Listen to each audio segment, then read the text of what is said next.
მოგესალმებით. Წარებით შეიძლება.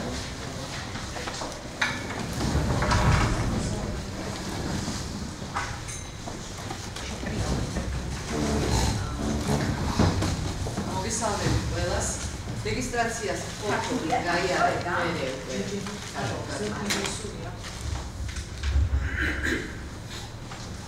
მე გახლავართ ილიას უნივერსიტეტის პროფესორი თამარ მახაროხლიძე, ვისაც არის მათთვის და დღეს ჩვენ გვექნება საერთაშორისო ვორქშოფი. ამის გარეშე დღეს ხო? არა. გვექნება საერთაშორისო ვორქშოფი სორბონას უნივერსიტეტთან ერთად. პროექტ LADYCA-ს ფარგლებში. პროექტი LADYCA არის ენათა დინამიკა კავკასიაში, ასეთი ტიპის პროექტი, რომელიც სორბონას უნივერსიტეტის და ილიას უნივერსიტეტის თანამშრომლობით ხორციელდება. ეს არის პირველი პროექტი, რომელიც ამ უნივერსიტეტებს შორის ერთობლივი აქტის შედეგი, ასე ვთქვათ, ურთიერთობის და გვაქვს კიდევ ძალიან ერთი სამომავლო გეგმა. ახლა ამ პროექტის ფარგლებში ჩვენ ვაპირებთ ქართველური და არა მარტო ქართველური, ზოგადად კავკასიური ენების მასალების დამუშავებას, უახლესი ტექნოლოგიებით, რაც მოიაზრებს ეს პროექტი, ამას მოგახსენებთ, უახლესი ტექნოლოგიებით და უახლესი თეორიების ბაზაზე. კერძოდ უფრო კონკრეტულად ამ თემაზე მეც მოგახსენებთ ზოგადად, მაგრამ უფრო კონკრეტულად ისაუბრებს ჩემი კოლეგა პარიზიდან, ჩაგვერთვება სკაიპის სესია გვექნება და პროფესორი ჟან ლეონარდი გესაუბრება ამ პროექტის შესახებ და აგრეთვე ჩაგვიტარებს ტუტორიალს, როგორ უნდა დავაწარმოოთ საველე სამუშაოები. ზოგადად, რას გულისხმობს ეს LADYCA პროექტი, ენათა დინამიკის პროექტი. ეს არის მრავალგანზომილებიანი ტიპის მიდგომის პროექტი, რომელიც გულისხმობს ენათა დინამიკის შესწავლას სხვადასხვა პარამეტრების მიხედვით. აქ იქნება გამოყენებული როგორც დიალექტომეტრია, ასევე სოციოფონეტიკური მეთოდები, იქნება გაზომილი დისტანციები დიალექტთა შორის ლემინშტაინის დისტანციის მიხედვით.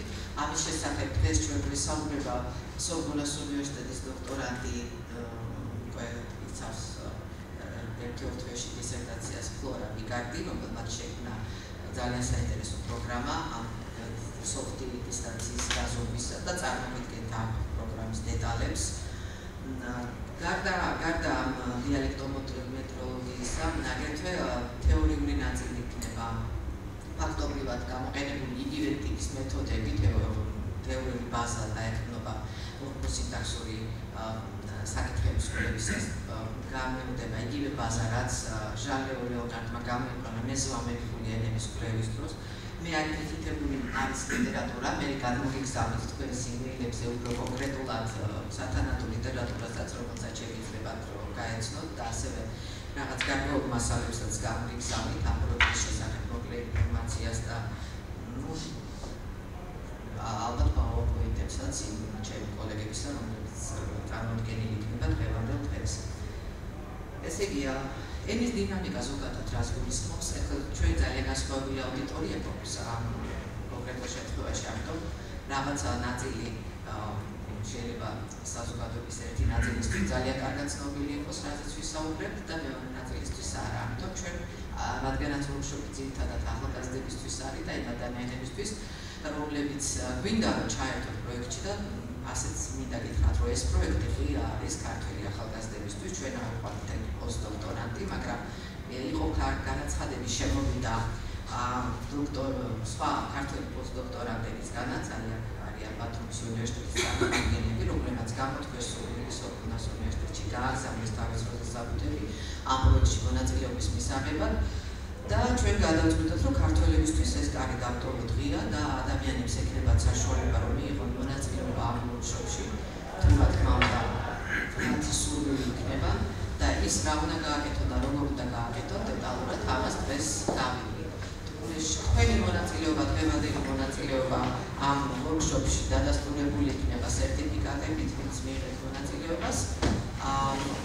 ხოლო შემდგომი სამომავლო თანამშრომლობის სურვილი ვისაც ექნება, მინდა გითხრათ, რომ აბსოლუტურად ყველასთვის არის ეს კარი ღია. ყველასთვის ახლა არის საზოგადოება, რომელიც მოსულია დღეს აქ და რაღაცის სწავლის ან თანამშრომლობის სურვილი გააჩნია, რა თქმა უნდა. და შემდგომ ჩვენ მოვიფიქრებთ, როგორ დავადასტუროთ თქვენი თანამშრომლობა ამ პროექტთან. ესე იგი, მინდა დეტალური საუბარი იქნება ბატონ ჟანლეოს, რანაირად უნდა იყოს წარმოდგენილი კონკრეტული მასალა და როგორ უნდა ვიმუშაოთ ტექნიკური დეტალების ჩათვლით. მე მოგახსენებთ რამდენიმე საკითხს ამასთან დაკავშირებით. საველე სამუშაოებზე არის გაკეთებული აქცენტი და მე ამასაც გეტყვით, რომ უკვე შეტანილია მეორე პროექტი ამ პროექტის გაგრძელების ამ დასრულების შემდეგ. ეს დაახლოებით 1 წელიწადში სრულდება ეს პირველი პროექტი, მაგრამ უკვე შეტანილია მეორე მცირე პროექტი კვლევებზე, ქართული ენების კვლევებზე და მათი დიალექტებისა და იგეგმება უფრო დიდი პროექტის განაცხადი. ანუ ეს არ არის რაღაცა ერთჯერადი და მინდა გითხრათ, რომ თუ ჩაერთვებით და გექნებათ სურვილი თანამშრომლობის პერსპექტივები, ნამდვილად არის გასაკუთრებით ახალგაზრდებს ეხება ეს საკითხი. ზოგადად საველე სამუშაოები ძირითადად ორი მიმართულებით წარიმართება ხოლმე, როგორც იცით, ეს არის ან ACD-ების ფორმა, ანუ გამოკითხვის მეთოდები, რომ მივიღოთ რაღაცა კონკრეტული მასალა, ან ნარატივის ჩაწერა. ჩვენთვის ორივე იქნება საინტერესო. ამ ვორქშოპის დასრულების მერე თქვენ თუ გექნებათ სურვილი, შეგიძლიათ ის დღეს მიღებული ცოდნა გამოიყენოთ პრაქტიკაში და თქვენს სოფლებში, ან თქვენ მინდებარი, ან სადაც თქვა წამბრძანდებით დასასვენებლად, მოაგროვოთ მასალა იმ პრინციპებით და იმ მეთოდებით, რასაც დღეს გავიგეთ. ის მოგროვებული მასალა მერე თავი უნდა მოიყაროს ჩემთან. ორი ძირითადი პრინციპი არსებობს. ერთი არის ნარატივის პრინციპი, თავისუფალი ნარატივი და პირველი ექსიტირება, რომელიც მოგახსენებთ, კითხვარის საშუალებით კონკრეტული ინფორმაციის მიღება წყაროსგან. წყაროსგან ინფორმაციის მიღება სხვადასხვანაირი მეთოდებით ხდება და ერთ-ერთი ესე იგი ძალიან ესეთი მეთოდი კონკრეტულ ენას თავისი გამოგხსენება, თავისი სპეციფიკა გააჩნია ყველა ენას. ერთ-ერთი მეთოდი არის ზუსტად ამ კითხვებით რაღაცა კონკრეტული ინფორმაციის მიღება. ჩვენ აუცილებლად მინდა აღვნიშნო, რომ რა თქმა უნდა ძალიან ბევრი სიახლე იქნება დღეს წარმოდგენილი, მაგრამ ჩვენ არ ვართ ქართული ენათმეცნიერება არ არის პირველ ნაბიჯებს არ ადგავს დიალექტოლოგიაში. ძალიან ბევრი რამე არის გაკეთებული, ყავდა ძალიან საინტერესო მეცნიერები. ამ სფეროში ძალიან ბევრი საინტერესო სამუშაო უკვე ჩატარებულია. ამ სფეროში ძალიან ცნობილი სახელები ყავს ამ სფეროში, ქართული დიალექტები კარგი გამოკვლეულია და უამრავი მასალა არის შეგროვებული ასევე ჩრდილო კავკასიურ ენებზეც. და მინდა გითხრათ, რომ ჩვენ ახლა აქცენტს ქართულ ენებზე და მის დიალექტებზე ვაკეთებთ, მაგრამ ეს პროექტი მოიაზრებს ასევე ჩრდილო კავკასიური მასალის გადააზრებასაც ამოახლესული მეთოდოლოგიით, კერძოდ როგორც ჩერქეზული ენები, დასავლური მხარის, ასევე ნახურდამესტური ენები. ნახურდამესტური ენების ჯგუფს ხელმძღვანელობს სორბონას პროფესორი ფრანსუა როირანი და კავკასიურ ჯგუფს და სავარაუდოდ ჩერქეზულ ჯგუფსაც ალბათ ჩვენ ილიას სახელმწიფო უნივერსიტეტი გაუძღვება. და განსაკუთრებული აქცენტი არის, რა თქმა უნდა, ქართველურ ენებზე. ესე იგი, ის მასალები, რომლებიც უკვე არსებობს, უამრავი რამე არის გაკეთებული ქართულ დიალექტოლოგიაში, რა თქმა უნდა, იქნება გამოყენებული, მაგრამ ასეთი ტიპის მასალებს ეწოდებათ მეორადი მასალები. აი თქვათ, არის რაიმე წიგნი და კონკრეტული დიალექტი ჩანს რაღაცა თხრობაში. ეს მასალა ან კორპუსის მასალა, რომელიც ძალიან მნიშვნელოვანია ძალიან ქალბატონებზე, რომელიც მუშაობს ქართული დიალექტოლოგიური კორპუსის ქართული დიალექტური კორპუსზე და უამრავი რამე აქვს ამ სფეროში გაკეთებული. ჩვენ აუცილებლად ვცანით მისი მოწვევა და ეს წარმოგიდგენთ თვითონ თავის კორპუსს. მაგრამ ეს მასალა ითვლება მეორედ მასალა. თუმცა თავისთავად იმ პროექტისთვის პირველადია, მაგრამ ყოველთვის მნიშვნელოვანია თითოეულ პროექტში, რომელიც ეხება ცოცხალი ენის კვლევას და დიალექტოლოგიურ კვლევას, პირველად ახალი მასალის მოძიებას. დღევანდელ სიტუაციაში დინამიკა ენის განვითარებისა ზოგადად არის ძალიან სწრაფი და ძალიან დაჩქარებული ტემპით ხდება ყველაფერი. ის რაც თქვა, გარკვეულ გარკვეული გასაგებია რატომაც, იმიტომ რომ პროცესები არის შესაბამისი, სოციალური ქსელებია განვითარებული, მანძილები დაყადარავებულია სოფლებს შორის, დიალექტებს თავისთავად გეოგრაფიული გარემო წარმოქმნიდა, ბარიერები მომთები იყო, რაღაცა მდინარეები იყო გადასალახი და კონტაქტი ხშირი არ იყო და ამიტომ ენების გარკვეული ენათა ნაწილების რეინტეგრაციის პროცესებია ფაქტობრივად დიალექტები, მაგრამ ეს რეინტეგრაცია თანამედროვე სიტუაციაში უფრო ინტეგრაციაშია გადასტილი, ეს გლობალიზაციის პროცესის ერთ-ერთი მომენტიც არის და ძალიან მნიშვნელოვანია ის გარემოება, რომ ტენდენცია ბევრგან არის ისეთი, რომ თითქოს ვრთავდება უკვე ზღვარი დიალექტსა და რაღაც გარკვეული პარამეტრების თვალსაზრისით დიალექტსა და სალიტერატურო ენას შორის. აი თაობები თუ დააკვირდებით თქვენ სოფლებში, ვინც აი დამტანებით,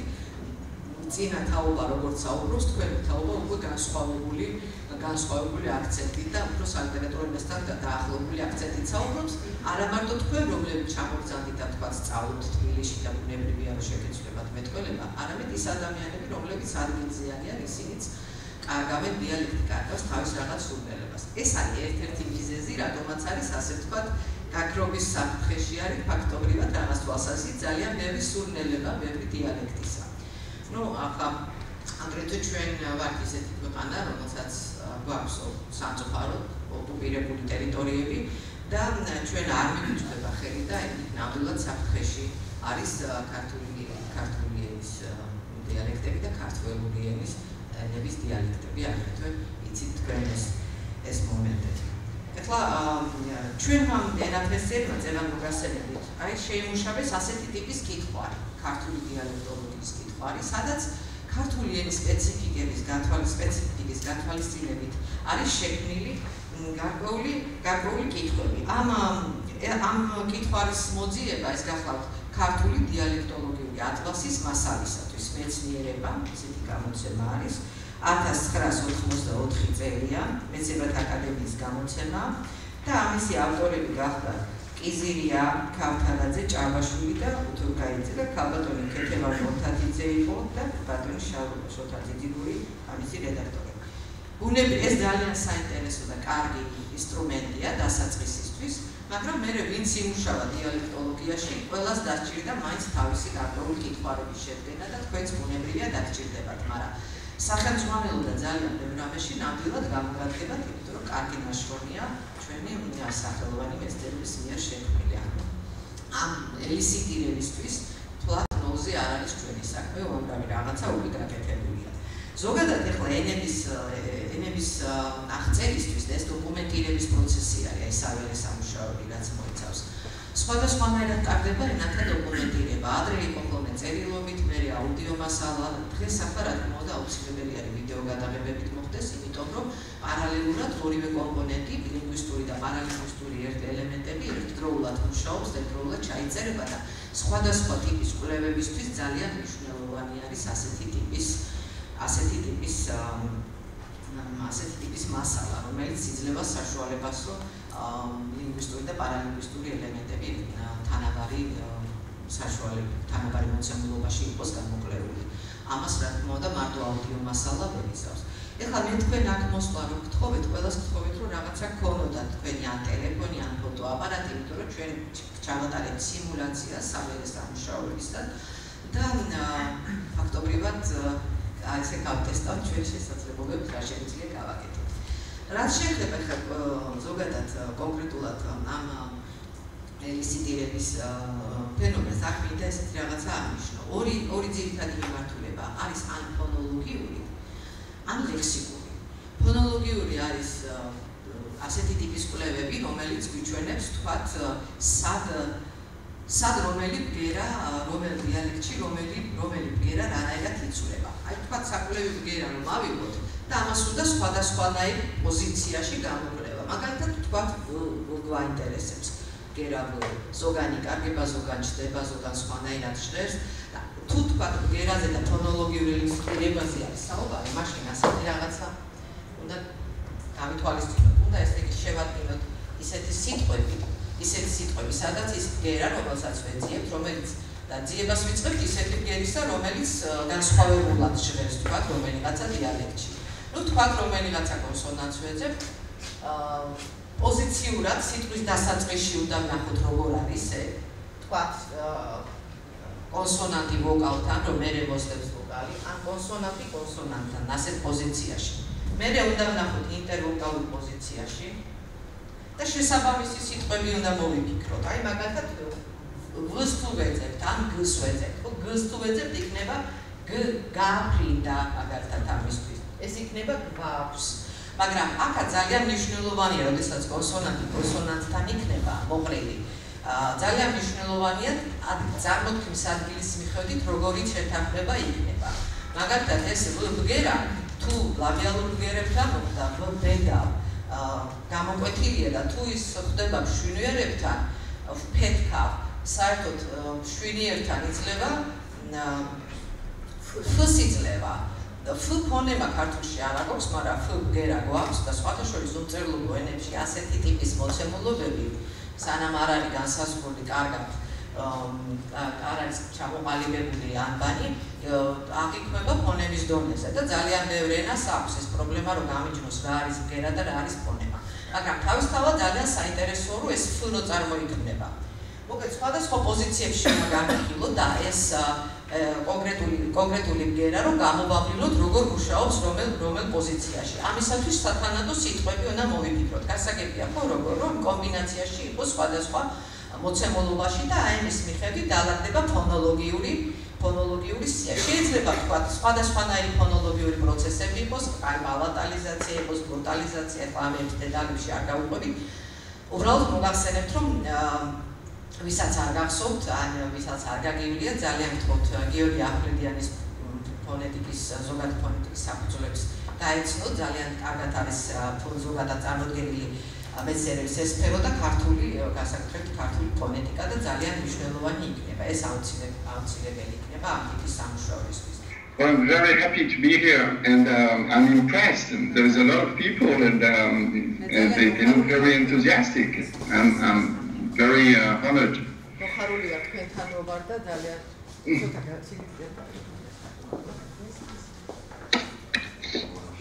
Yeah. Tamar?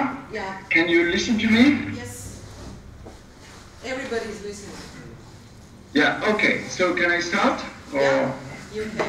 You just tell me when I should turn your slides, okay? Can we go next?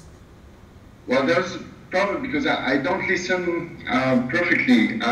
Kind of as from a swimming pool. You remember yesterday? It's the same problem.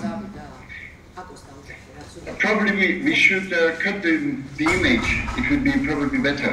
Don't you think so? But we hear you very well, perfectly. Just okay. Okay.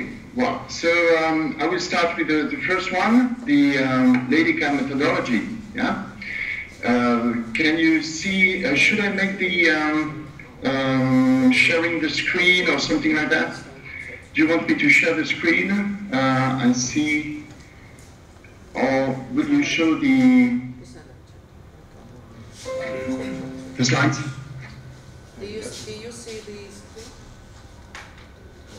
No, I can't see the slide. Yeah, probably now. Leo, you open your slide with your computer. I have it here. You just tell me next. I will go to the next. Okay, so with the first image, Professor Jean-Leonard, LADYCA methodology, goals and methods. So this is point A. There will be a point B afterwards about elicitation. Okay, so we can go to the first slide. Goals, the LADYCA project aimed at developing methods.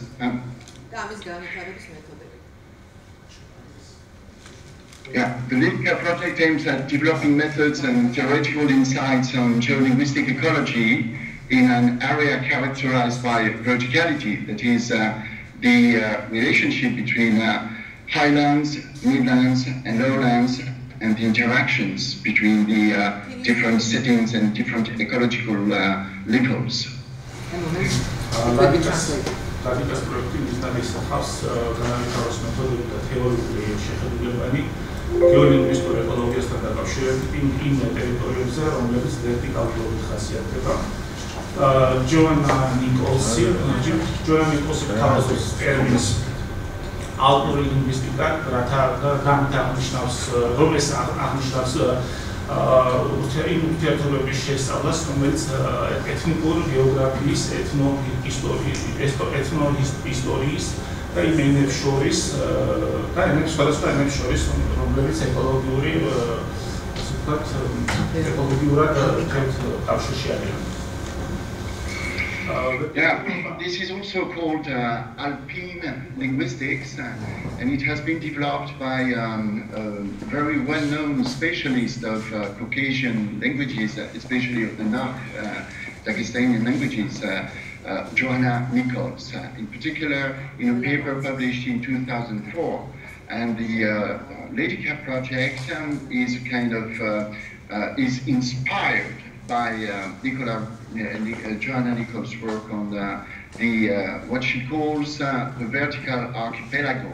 The Caucasus is like a vertical archipelago instead of being an oceanic archipelago. It's a mountain archipelago. And especially Carpathian languages are in a relation of alpine linguistics between each others. Like, for instance, Swan is a highland Carpathian language as compared to Ukrainian, which is more kind of midland language, and as compared to Georgian proper, who is more akin to a lowland language.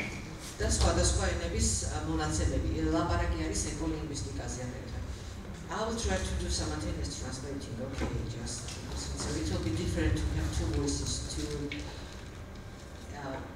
can you give me a minute? შეიძლება მითხრათ აწიეთ ხელი, თარგმანი რო არ გავაკეთოთ, რამდენი ადამიანი ვერ გაიგებს. შეგიძლიათ? ყველა თუ გაიგებთ, მაშინ აღარ გავაკეთოთ. თუ ამიწიეთ ხელი, რომ ვიცოდე აუდიტორიაში რამდენ ადამიანს დაჭირდება თარგმანას. სასურველია გავაკეთოთ, ხო? კარგით, მაშინ ძირითად პარამეტრებს ვაწყობთ. Okay. Yeah. Okay. So this was as far as the goals are concerned. Well, now we can switch to the next diapositive with the nice colleagues with the Mexican hats.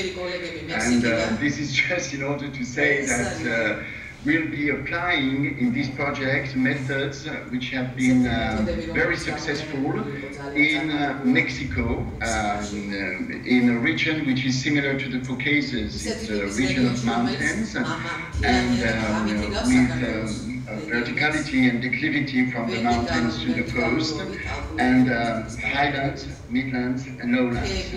And these.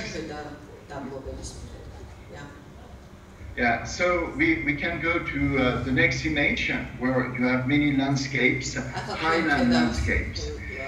This is just in order to give an idea of the vertical archipelago in Mexico, where the method has been applied.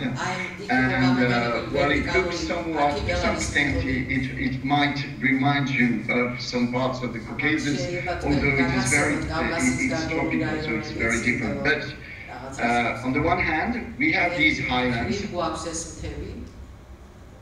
and here we carry on with the highlands, in which we have complete towns, enormous towns and urban centers full of indigenous languages. It's very interesting because the indigenous population of Mexico speak languages as different as compared to Spanish, as Georgian can be different from Turkish, or Abkhaz can be different from, let's say, from Turkish or from Greek. So it's now we see the lowlands and the lowlands of the same region. And this is a vertical archipelago, but in Mexico, of course. And, but still, it is a vertical archipelago.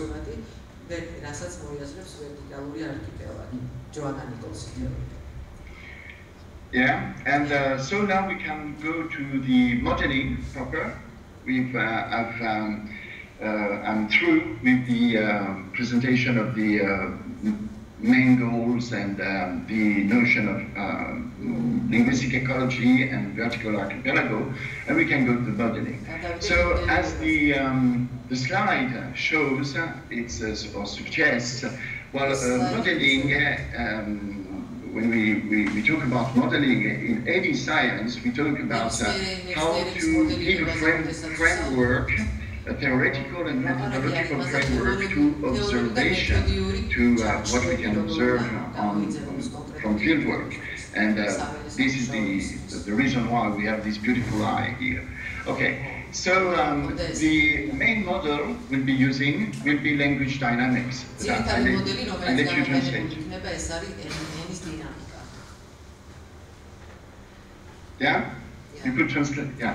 So language dynamics, it will be the main method we use.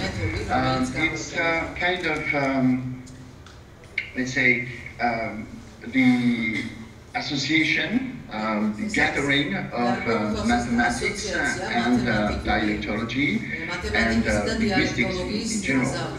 So language dynamics investigates the classical problems arising in the study of language through approaches such as models describing both time and space evolution, formulated as, for instance, reaction diffusion equations, which allow investigation.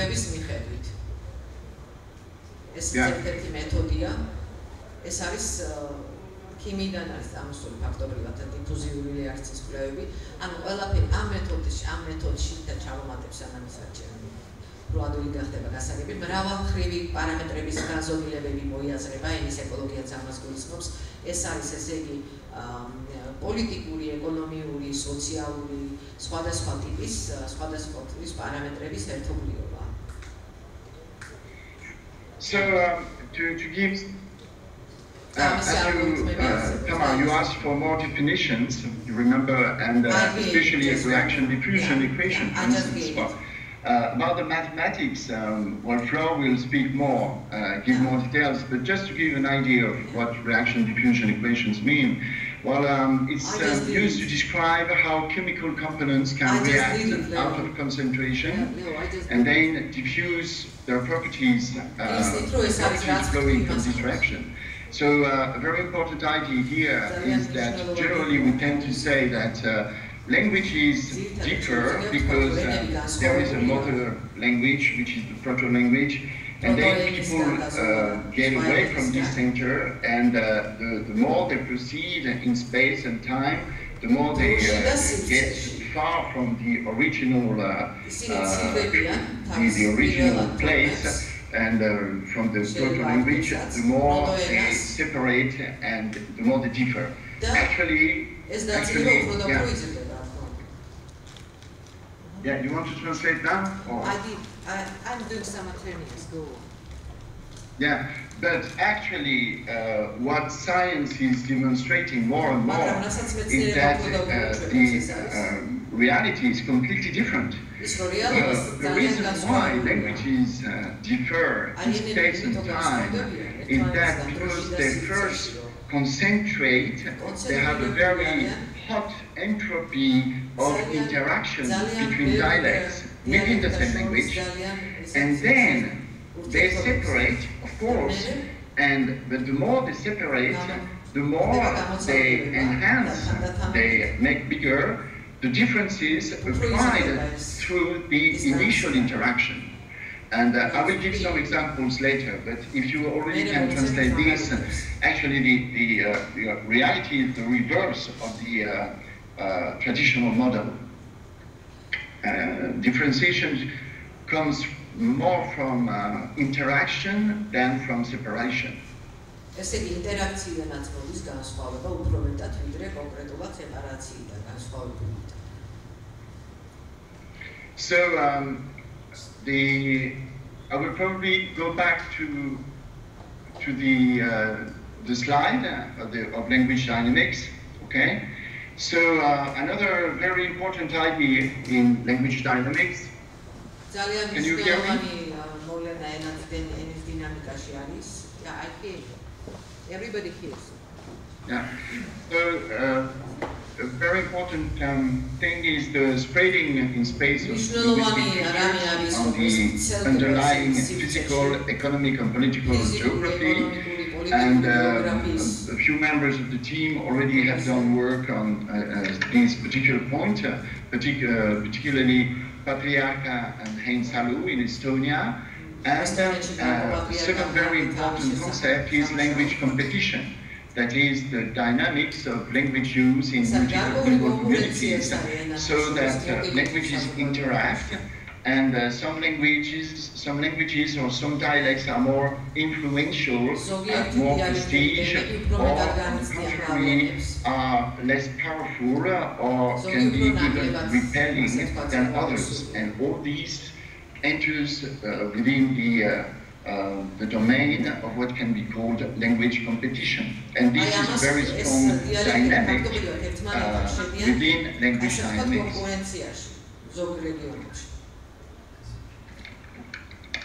Yeah? Yeah. Can you translate this? Yeah? Yeah, I did it. Yeah, could you translate this? I already did it. I was not listening. Yeah? Could you? Yeah, I did it. Okay, yeah, because for a moment I couldn't hear.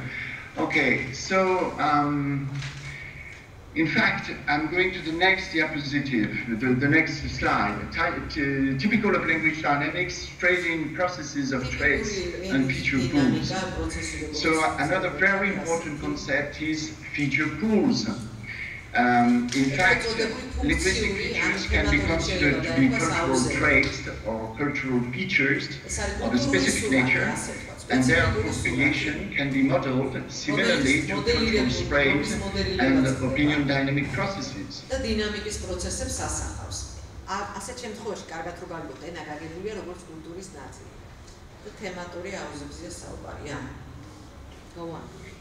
So when these cultural traits diffuse and propagate, it's a bit the same as when you have a crane and in your garden, you know, and you open the crane and the water is flowing from the crane, and you see how it flows and how it invades part of the garden.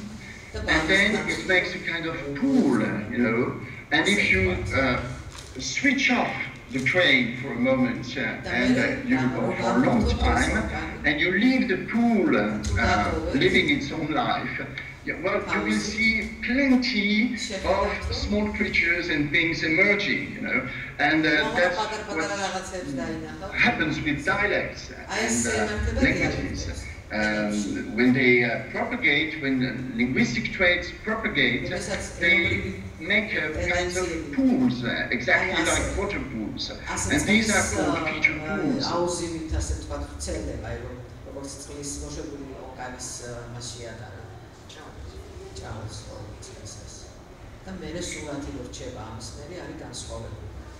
Go on.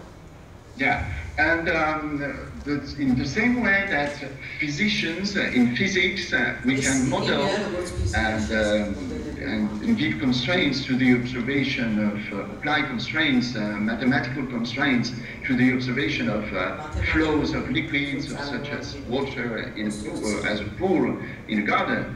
In the same way, we can explore and observe the propagation of linguistic traits or dialectal traits within what we call feature pool in dialectology.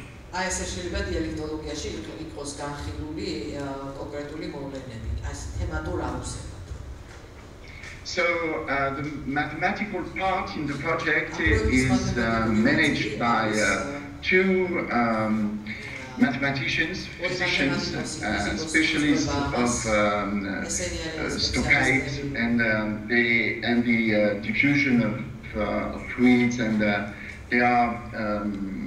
they make theoretical models for language dynamics as well. And their name are already mentioned, Marco Patriarca and Heinsalu. And we've been working a lot together since 2013. Yeah. Do you need to translate this, or we can proceed? Can we proceed? No, I'm doing simultaneous. Go on. Okay. So now let's go to the maps. The next. Yeah. Next slide. Yes. Yeah.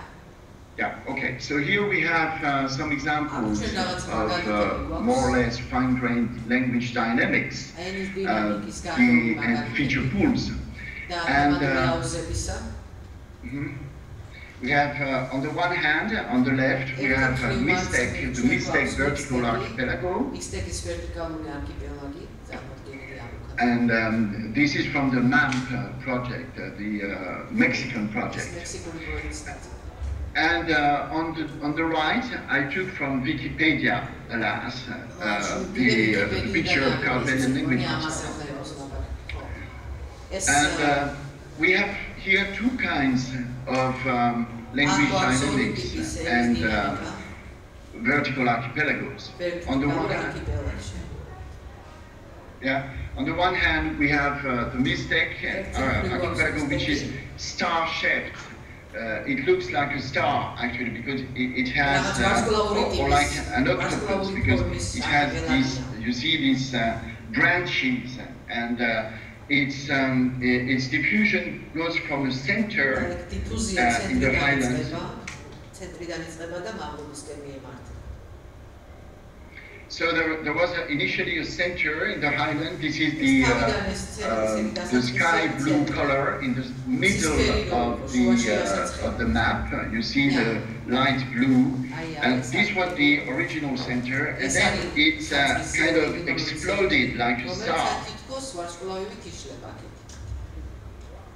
And it went through valleys. You see these arms, these branches from the center. They have two kinds of explanations. The first one, when you see the yellow branch in the north, it's because of a valley. So it can be valley-shaped on the one hand. And another reason, and this is another causality, which is to be seen in the south, the green, the light green part, is because of a meadow which was leading to the coast. So on the one hand, we have the valleys in the mountains, and on the other hand, we have the interaction between the highlands, the center, the midlands, and the coast, the lowlands.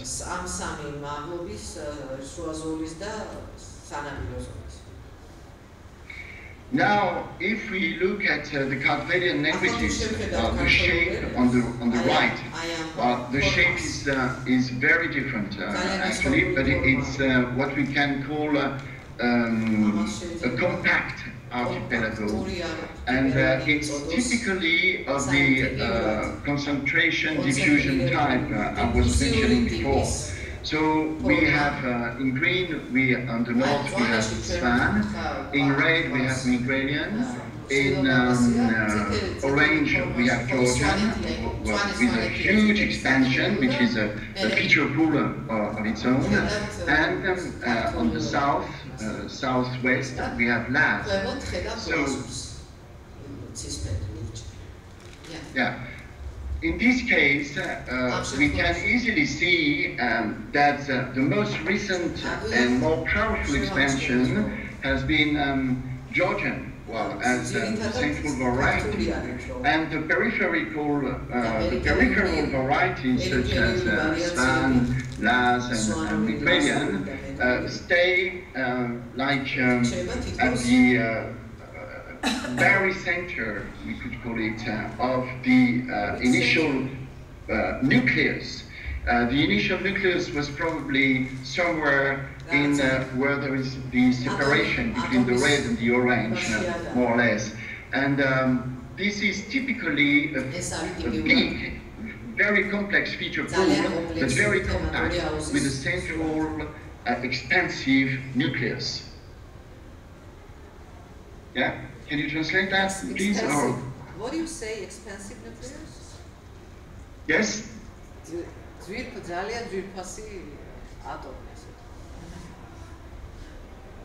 Yeah, I did it.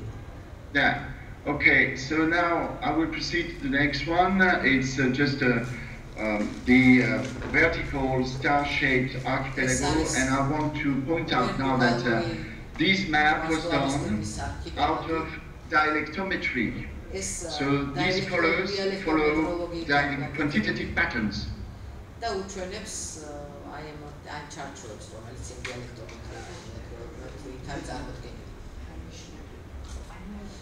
Okay, so in order to give a definition of dialectometry, this is not on the slide, but let's say that dialectometry is a way to compute linguistic features quantitatively. So linguistic features such as diphthongs, palatalization, vowel dropping,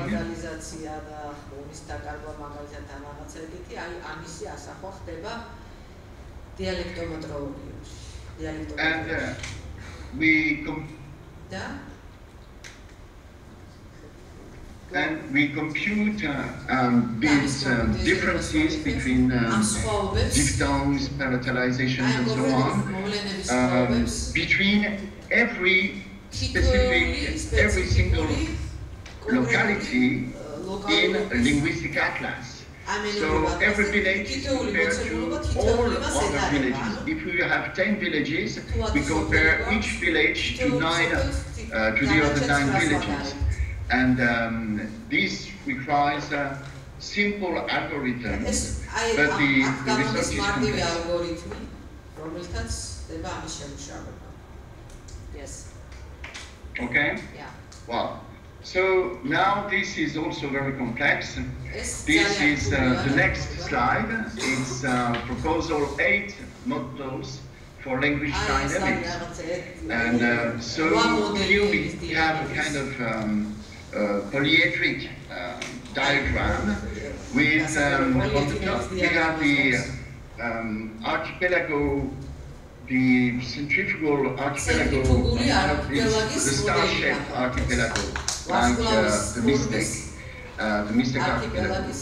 The next one, which is called the Archveitier-Conch, is the vertical archipelago with a compact concentration and diffusion pattern like Carpelian. So we can say that the two on the top, the first one and the second one on the top, stand for the maps we've just seen. And after we have a square with many other models with the abbreviations here, which correspond, which match other types of language dynamic models. Okay? So, it's a model.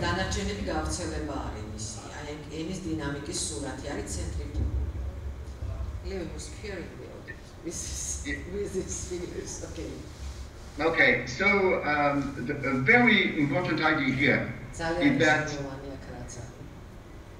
that all these are interactive, all these models. There may be some star-shaped features as well in the Carpelian archipelago, as there are also compact shape features or structures or patterns as well in the Mystican archipelago. And this is why you see in this diagram so many links between the different types. Different models.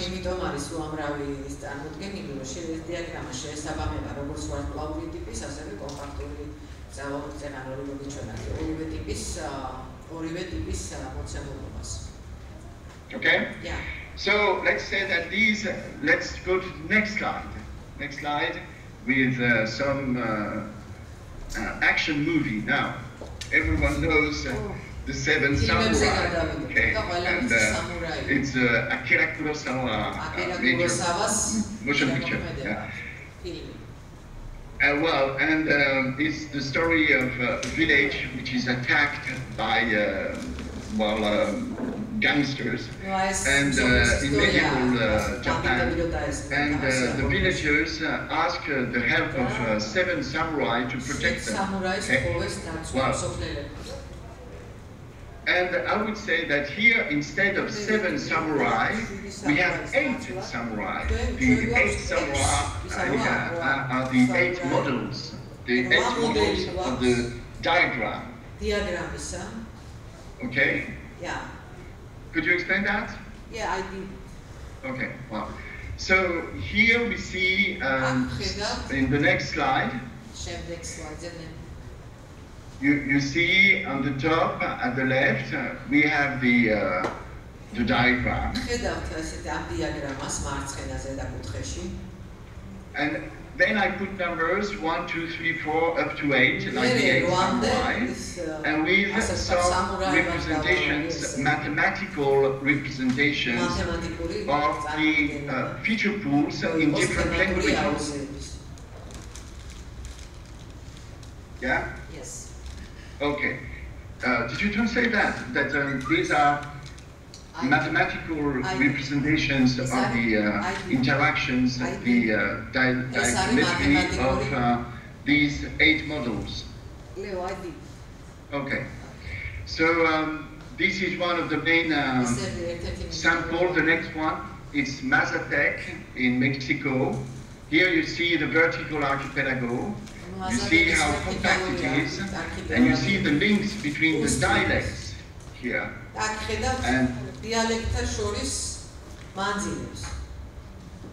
And this one is turtle shaped. It's not star shaped. It doesn't look like a star. It looks like a turtle. And it is one of the 8 samurai.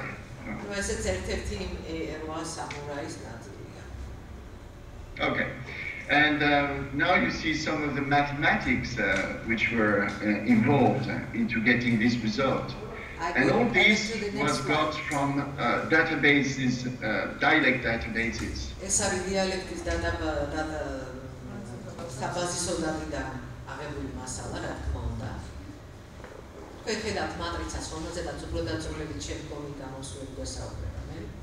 Okay, Leo, you go on. Right. So now let's go to the next slide. So here we have Sardinian. Sardinian is a Romance language spoken in the island of Sardinia.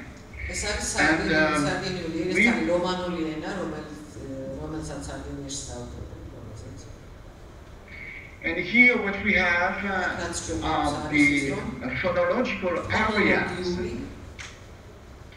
And we have finer grained and complex areas here than in the next ones. And here we have consonant patterns on the left. Okay, and we on the right we have the diffusion and the areas of consonant clusters, word consonant clusters, like and so on. Okay, so this is a qualitative way of presenting differences, and this is not dialectometry, this is typology, qualitative typology.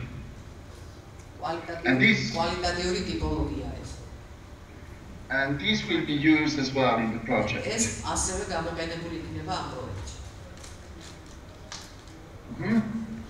Okay, so now we can, the next one is interesting, the next slide, because instead of having finer grained and complex areas, here we have very simple areas. And according to Sonorant, for instance, whether we have a cluster such as grande for big, or assimilation with grande, and so that's what we have on the left. And we see that the structure is, the pattern is very simple, and it is. And all these pictures combined and can be combined into dialectometry as well. And from qualitative maps, we can go to quantitative maps. Okay, so to understand better all of these, you have to keep in mind the structure of a linguistic atlas. What is a linguistic atlas? So you have a very good example if you go on the web, you go to HTTP, the 3W3 and so the LADYCA, and you get to the numeric version, the digital version of the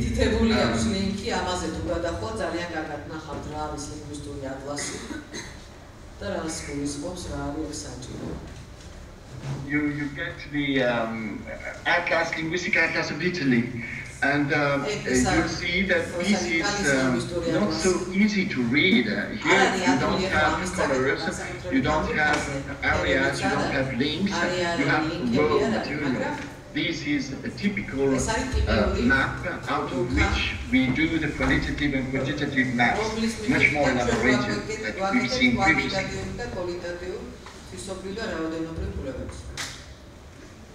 Okay, so now we'll see a collection of maps from these raw maps, what we can do, and this is the next one is a very good example. The next one we have the three main areas and main dialects in France. We have a verb in French, the verb for go, to go, a motion verb. I'm going to so in the north we have the type aller. In the center we have nar, the type nar. And in the south, where Occitan or Provençal is spoken, we have anar. And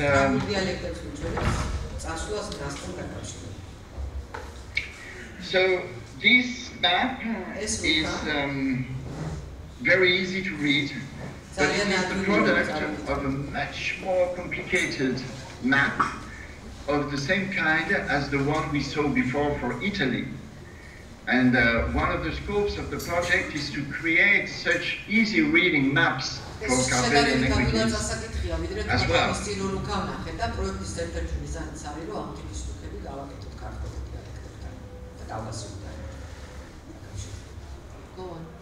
Yeah.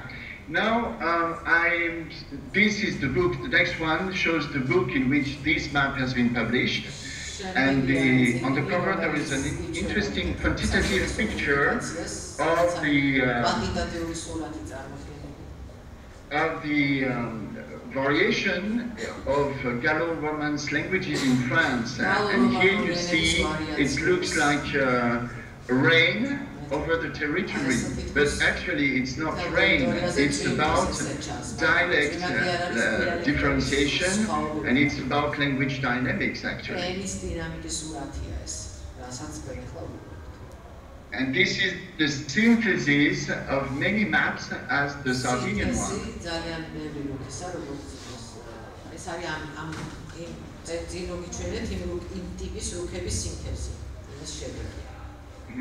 Or many maps as the one previously between for the verb to go. You know, go with aller, nar, and anar is comprehended into this map, but we can't see it because it has been conflated with mathematical models.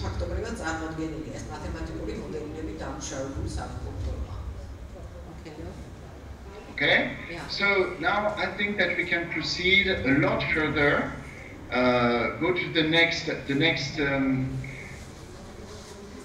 Yeah, we can go up to. I will tell you the number because we don't need so much material actually. I think I say the most important.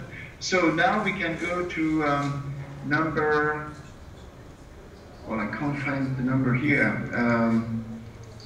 I would say ecology of language in a nutshell. Can you find it? It's close to the end. Just wait a minute. I did it. Yeah? It's number 31. Yeah? I did it. 31. Okay, great. So we don't need more now, because I want to switch to the next tutorial. So, ecology of language in a nutshell, according to John Bendel, in a very interesting paper you can find on the internet. Here I put the reference. The basic properties for ecology of language can be summed up as follows. Well, of course, diversity.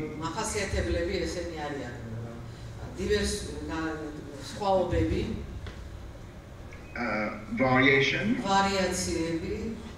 Transmission. Selection and adaptation. Niche, which means shelter and a small shelter. And what you see? Niche? Yeah.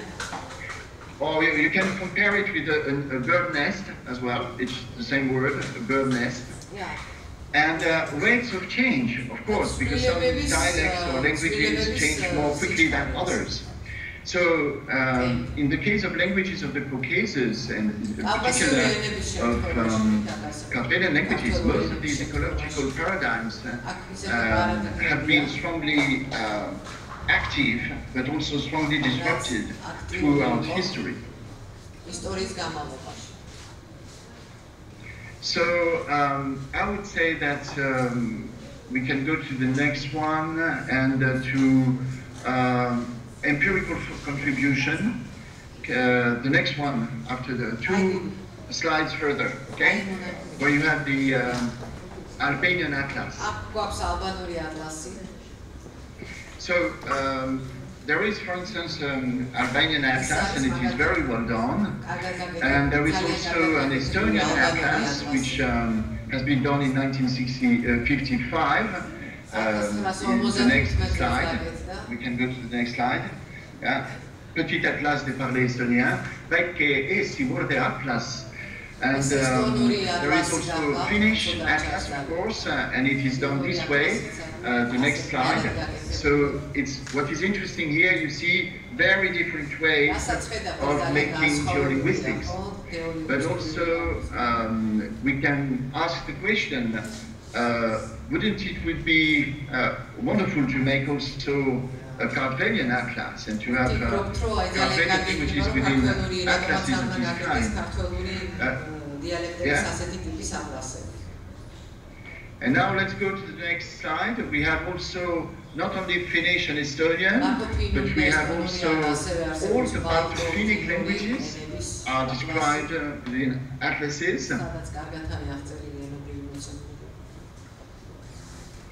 And now let's go. So this is one good reason for the LADYCA project is to support this kind of approach for Carpathian languages, among others, in the Caucasus. Now let's go to the next slide.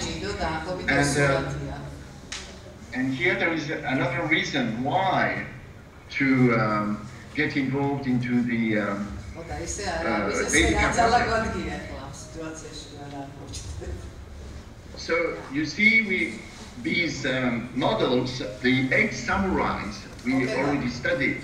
We had a look at.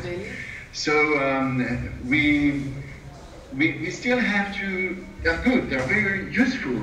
But as always in science, we must never be satisfied with what we discover. We know find more and better approach.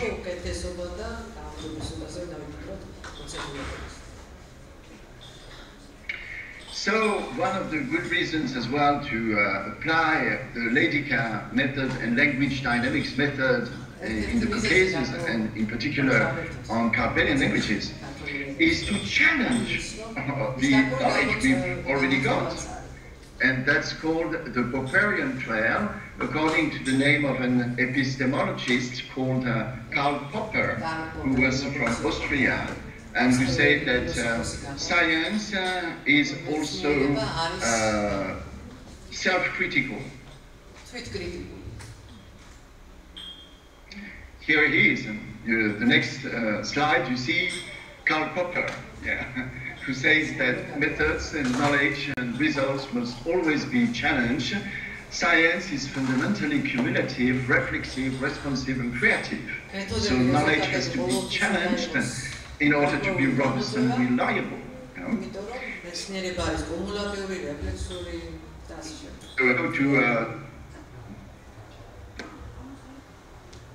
Of what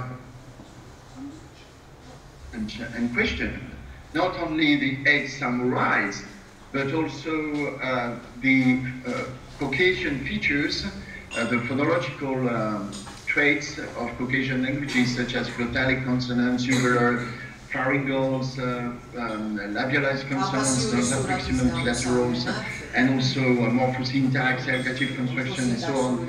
Science has shown recently that these traits do work in these languages, most of them, but in very different ways, and that the relationships between these traits, between these features, are very complex. And the language dynamic approach may help to understand better the inner structure of these complex of features.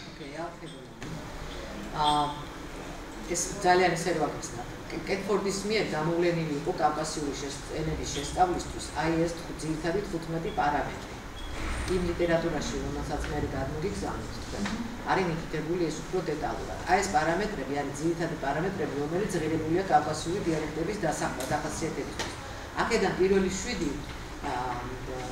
ფონოლოგიის ლაბორატორიაში დამუშავება პარიზში, ფონეტიკის და ფონეტიკის ფონოლოგიის თემებს ეხება, დანარჩენ მორფოსინტაქსურ ერთეულებს სხვა მეთოდით დავამუშავებთ და აი ეს არის ერთ-ერთი ძალიან მნიშვნელოვანი თქვათ უკვე გამოვლენილი პარამეტრებიდან, რომელსაც ანგარიში უნდა გაეწიოს და ამ კითხვაშიც ამ დაახლოებით ასეთი ისინი გათვალისწინებულია. Okay, go on. Yeah, so we can go to the next slide.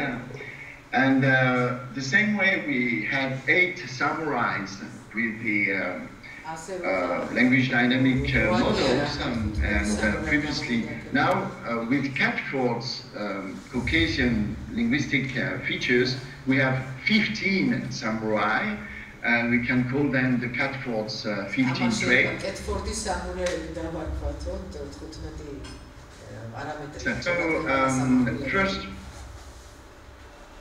then the cat, and many languages of varieties are endangered nowadays. Need documentation.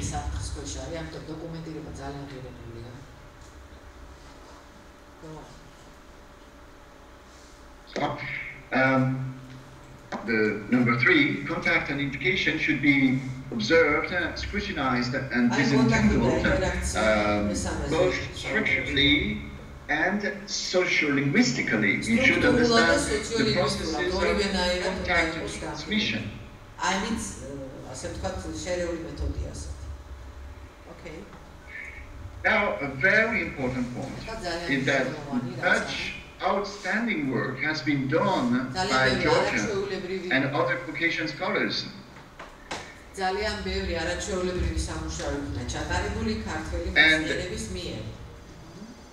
these should be recognized and much more than it is actually done currently. And the LADYCA project would be a way to make known the results of Georgian Carpathian philology, for instance. So people like Kevin Tutor have been doing a lot because thanks to the work done by outstanding Georgian linguists. And so we should proceed with this way of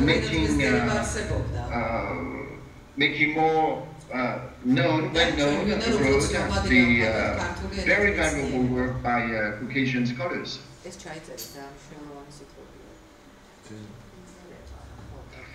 And so I have finished with the first tutorial. Can I switch to the other one? ეს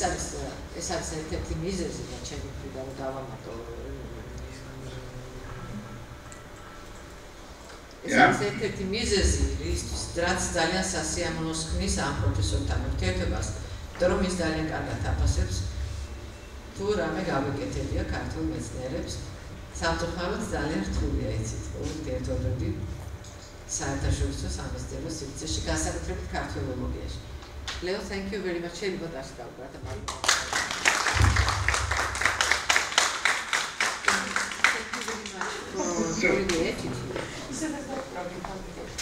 არა, ამ კონკრეტულ ამ მე მგონი მაგას ამ კონკრეტულ განცხადებას.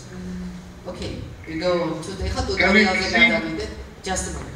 ჩვენ ეხლა ეს ნაწილი იყო თეორიული ნაწილი და შეიძლება რაღაცა ცოტა შიშით შეხედეთ, ბევრ რამეს კიდე ბევრი რაღაც არის, სხვადასხვა მეთოდებია, მაგრამ საველე სამუშაოებზე ეს არ არის, უფრო მარტივია გაცილებით თვითონ საველე სამუშაოები და ეხლა გადავალთ ტუტორიალზე, როგორ უნდა ჩატარდეს ეს საველე ტიპის სამუშაოები. Okay, you go.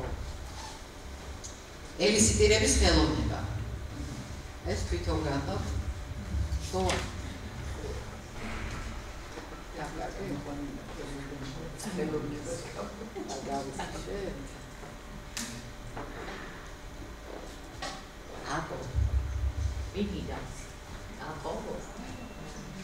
Leo, you hear? Do you hear me?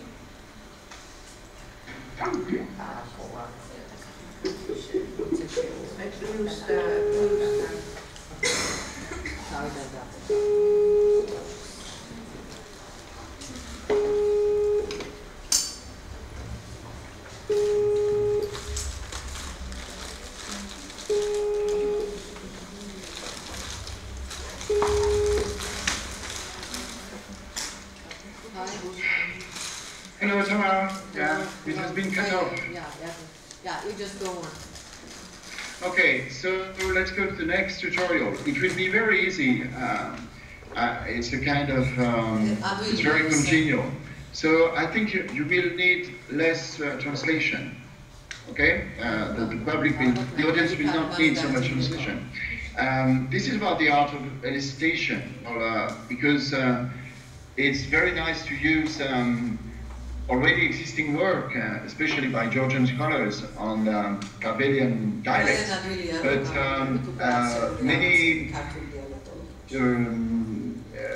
much data has been gathered sometimes 50 years ago, or even more, 60, 70 years ago, and we still need, especially in order to understand the transmission processes and many ecological variables, we still need to make first-hand data, to produce first-hand data, and to make new field work, and to go back to field work. This probably was important to translate. Yeah, I did it. Go on. Yeah, okay. So to get data from fieldwork is also called elicitation, to elicitate. In other words, to ask how do you say, what's the word for house, what's the word for mountain, what's the word for the moon, or whatever. And when people answer in the local dialect, they give a word. And this is elicitation. So I've been doing language documentation since 1982. This is the next slide. Okay, here I am in Mexico. Next slide. Well, you see a lot of elicitations, and you see how it goes with the devices, the facilities such as tape recorders and now more computers, video recorders and digital recorders instead of tape recorders, and the technology has evolved a lot. So now let's go to next slide. Personally, the way I prefer to do elicitation is to I like to do it oral, of course, to do oral elicitation with videos, and as in the previous slide.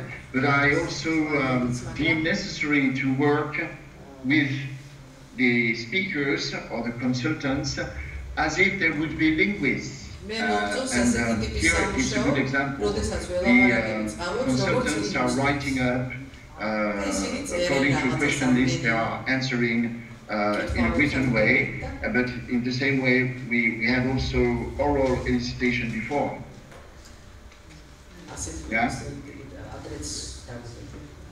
Yeah, go. So next slide. Now I shall focus on basic techniques of elicitation. Okay, you can find the definition of elicitation in Wikipedia. Next slide. But anyway, it is very complex and fuzzy. But next slide. Now, if we narrow the meaning of elicitation to our LADYCA purpose and linguistic fieldwork, the basic idea is that the linguist works on the language or linguistic variety hand in hand with the informant, the speaker.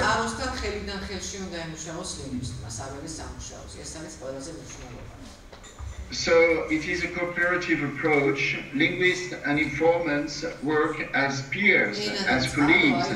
There is no strict hierarchy. I am the linguist, and you are the dialect speaker, and you have to obey. No, that's not the way it should work, because we are in 2017. So a cooperative approach is much more useful and productive, and much more ethical as well. And so elicitation is not only to collect data, linguistic data, like a crop on a field, making your crop of maize or of beans or whatever. It's more the product or result of collective intelligence and teamwork with the informants. It's the result of investigation, of research, and so it entails, it implies a lot of know-how and technical and communicative abilities. And that's what I'm going to talk about. Okay, next one. So, for instance, you're not always compelled to ask word lists for phonology. Of course, we should do this.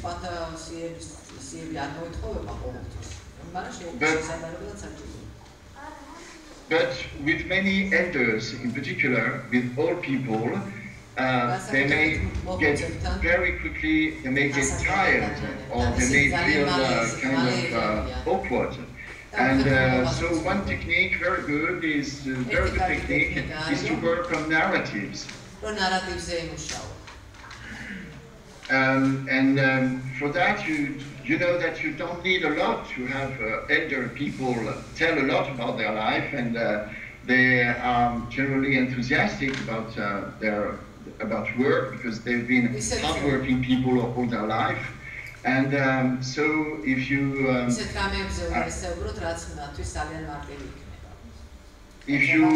deal with household appliances, the construction of the house, the barn, the land limits, house building in ancient times, the kitchen with table food making, family, relatives, plants and animals, education at home with the children, how they are grown up before going to school. People will be enthusiastic to speak about these topics, and from it you can grasp a lot of vocabulary, a lot of lexicon, and also a lot of phonology.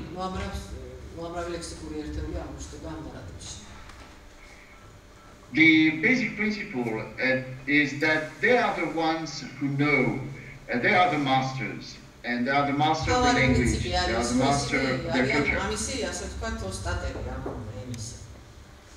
So we always have to respect them and to give due respect to them. And so next step, here you have examples of eliciting narratives in Mexico. And we were talking with, we had elders, and we were Europeans, and actually our main informants were the three men near the tree, and we talked about household appliances, kitchen table, food making, family relatives, and so on for hours. Next slide. Here you see the microphone, and there were the three of them were speaking, one after the other, and they speak in a very, very endangered variety of language isolate. So next, here there was a neighbor, and he just came across, and he was curious and said, "Hey, hello folks, what are you doing?" And we said, "Well, as you see, we are having a good time with elders and talking about household and kitchen, family, and so on." And he said, "Well, come home, and I want to take part into this game as well." So it's a serious game, he said. And here we had more material with him at his place.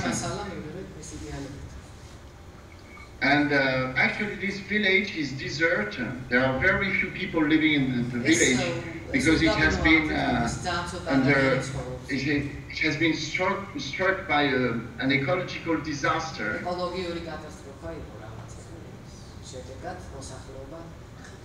And these people are among the last inhabitants of the village. It's very difficult to get to this village. And the dialect is very highly endangered, but people still have a lot of dignity, and they were ready to share their language and their culture. So next step, by and by, these opportunities become kind of assembly.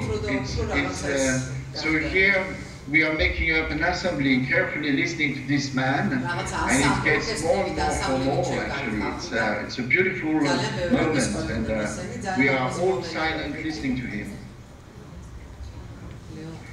Yeah, next step. So we see more of these kind of dynamics, and the very important thing is that there must be no overlapping.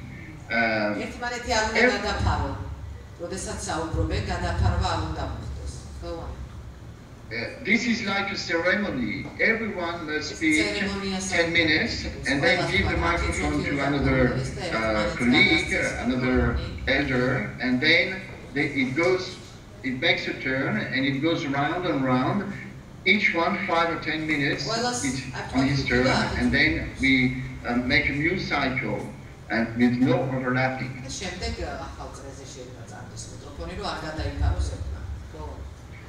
Okay, so next one, it's still much of the same. So we can go, you see the two ladies. So on the next one. Yeah. So this is slide 15. Okay.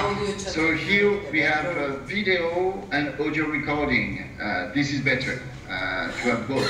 Actually, next one.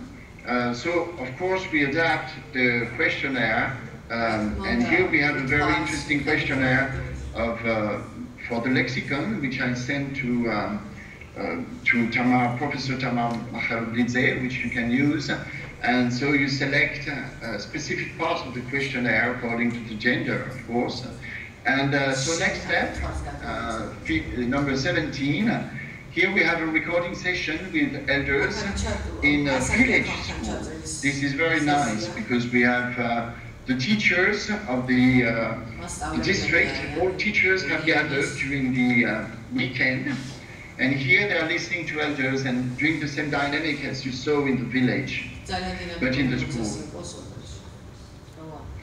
And this is very important because people are impressed to see that their dialect can be used in the school, can be honored at school, and instead of being disconsidered or being scorned. So next step, here on the 18th slide, we have a session at home with an elder, an old man, and actually we would have done nothing if we would not have very good contact with his daughter and his the small girl here, and this is very important also to create these kind of social dynamics within families. So we can proceed to the next one, number 19, and to number 20. Number 20, we see more of this group dynamic. Try to find the best combination of encouraging relatives around you. And here it's the next one, 21. It's still at school, and you see all the team of people and elders and also a few children. And you see in the next one, number 22, another session, very participative with here there is a kind of socialization of the session, and this is good because no one can say that you are a kind of spy.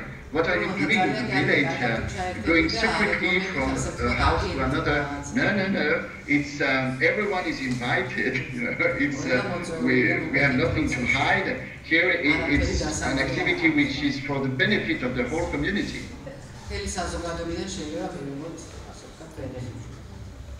And this works wonderfully in Mexico. It's fantastic because you know that Mexico is a very, very difficult country. There are many social problems. Now it's even very dangerous. And so these dynamics, when we go to villages and we do this kind of work, it's very good because in spite of very hard conditions, people are very enthusiastic and they see the benefit. They see that it is for their benefit. It is benign, that we are not doing anything bad. Well, we are doing something for the benefit of the community. Excuse me, Leo, yeah. So we are out. Well, I can stop now if you want. Okay. Yeah. And well, you can use the tutorial later during the day, and there are many explanations.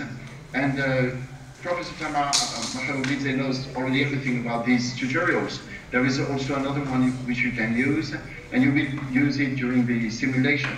Okay? Yeah. And I can now close the. No, don't the tutorials. But just yeah? say the most important things. We may just escape something in order to be in time. Now? Yeah. Well, I didn't hear. What did you say?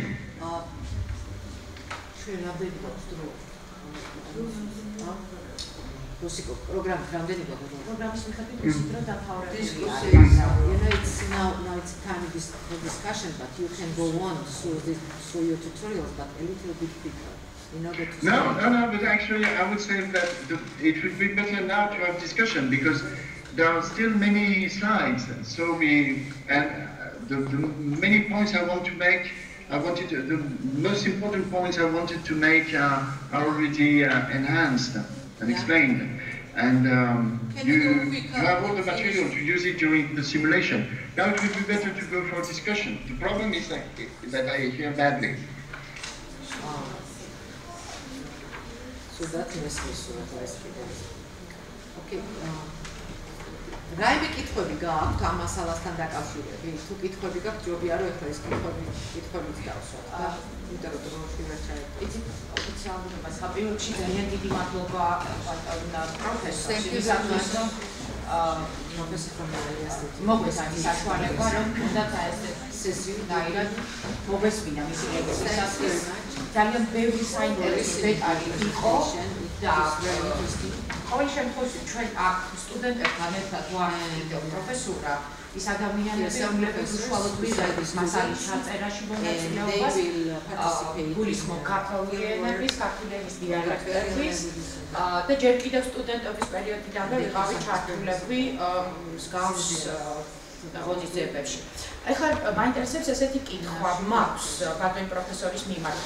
უნდა იცოდეს თუ არა ინფორმატიკა ის რომ ჩამწერი, რომელიც მასთან მიდის, არის ლინგვისტი.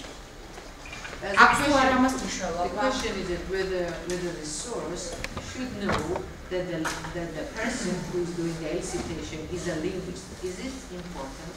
და მეორე კითხვა კიდევ ასევე რომ დავუშვათ მასალის ჩამწერი, ანუ მასალის მომპოვებელი ლინგვისტი და მასალის დამუშავებელი შემდეგ, რომელიც კოდირებას გააკეთებს ტექსტისას, უნდა იყოს თუ არა ერთი და იგივე პირი. ამას აქვს თუ არა მონაცემების რეზულტატისთვის მნიშვნელობა. Is it important when the person is the same who collects the material and then who writes the text upon that material? Well, okay, it depends on the purpose. If you want to make a linguistic atlas, for instance, something very systematic and with phonological and morphological elicitation, of course, it's better if the person who does the field work is a linguist. But if you want to make kind of field work in order to compare with the language spoken today with materials available, such as in handbooks and elsewhere in philological work. Well, it can also be an anthropologist if you work only with narratives, for instance. I took the case of narratives because it's easy for everyone.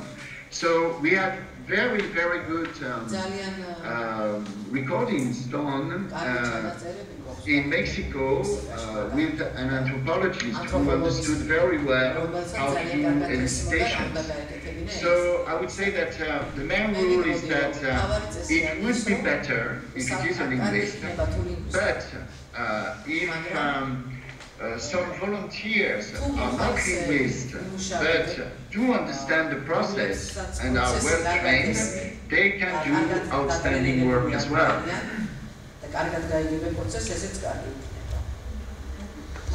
Yeah, another question.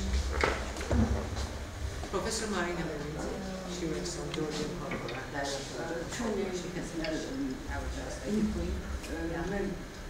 სამეცნიერო ინტერესების დღეს 100%-იანი დამტვერვა იმას სემინარის თემასთან, იმიტომ რომ მე გახლავართ მიმდინარე პროექტის სამეცნიერო ხელმძღვანელი და ამ პროექტს ქვია დიდი ქართული ლექსიკოგრაფიული ბაზა და ქართული დიალექტების ლინგვისტური ატლასი. და მინდა ძალიან ესეთი კონკრეტული რა თქმა უნდა გამოცდილება ჩემთვის ძალიან მნიშვნელოვანი იქნება და შევსწავლე მასალებს. მაგრამ ერთი კითხვა მაქვს კონკრეტული. ქართული დიალექტების ლინგვისტური ატლასის შედგენაზე ვფიქრობ დავიწყებ. დამუშავება დიდი მრავალი წლის წინ არის დაწყებული.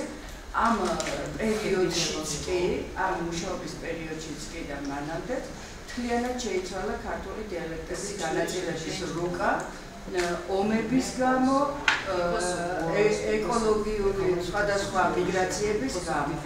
ამიტომ ჩვენ პირველ საფეხურად ჩვენ გავაკეთეთ მიგრაციების კარტოგრაფირება და ვაპირებთ რომ საფუძვლად დავუდოთ ამ ატლას მიგრაციების ინფორმაციას. აი როგორ ითვალისწინებენ სხვადასხვა რეგიონებში კოლეგები მიგრაციულ პროცესებს. დღეს იმიტომ რომ თამამად შემიძლია თქვა რომ დღეს ნებისმიერი ფონოლოგიური აი 15 ნიშნიდან ნებისმიერი ნიშანი აღმოჩნდება ნებისმიერ წერტილში საქართველოში ამ მიგრაციების გამო და მათ გაუთვალისწინებლად ამ ასეთ კარტოგრაფირებას აზრი არის. საქართველოს მაგალითზე very complicated to make cartography. Yeah. I feel that there are, I sense that there are many questions within these questions. And as far as I understood, the first question was about how to design a new linguistic atlas of Georgian or Kartvelian on the one hand, and the other question was how to take into account migrations, because there have been so many migrations. So as to the first question, I would suggest that in order to make a linguistic atlas of Georgian or Carpathian languages, we don't need so much field work. We need, more than anything else, we need data, such as the dialect corpus already, but also we need to make databases on the basis of philological work, which has already been done.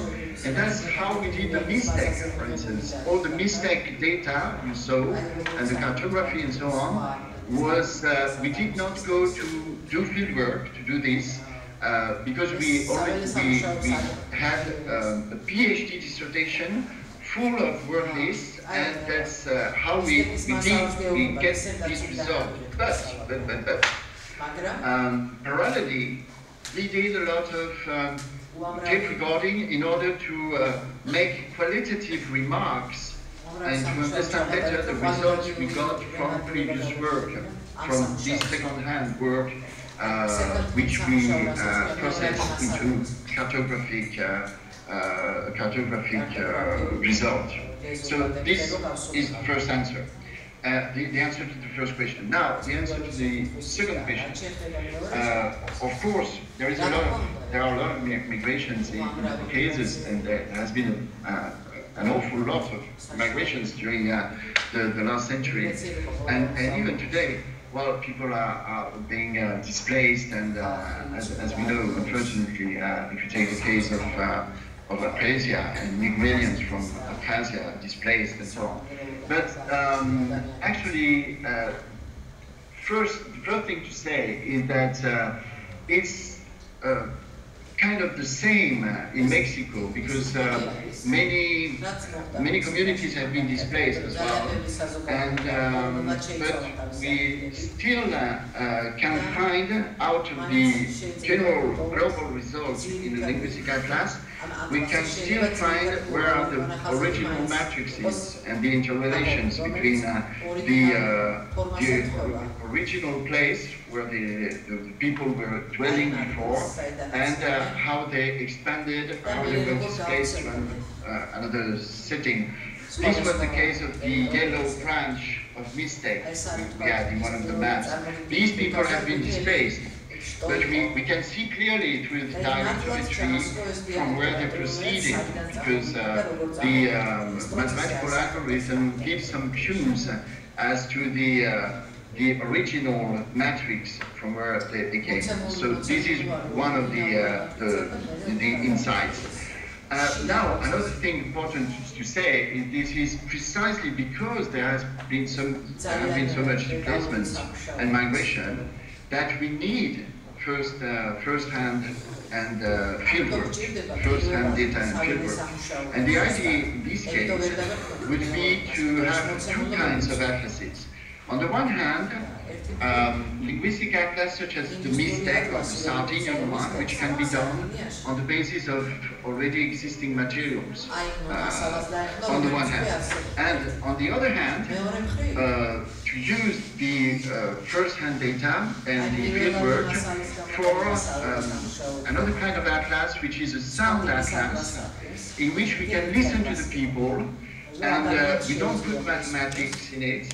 We just put the links to video files and audio files, and we can listen to the people, and we can give explanations about the displacements and make something more sociological with explanations. And this is also a way to value and the dialects, and to take into consideration the very complex language dynamics of their displacement.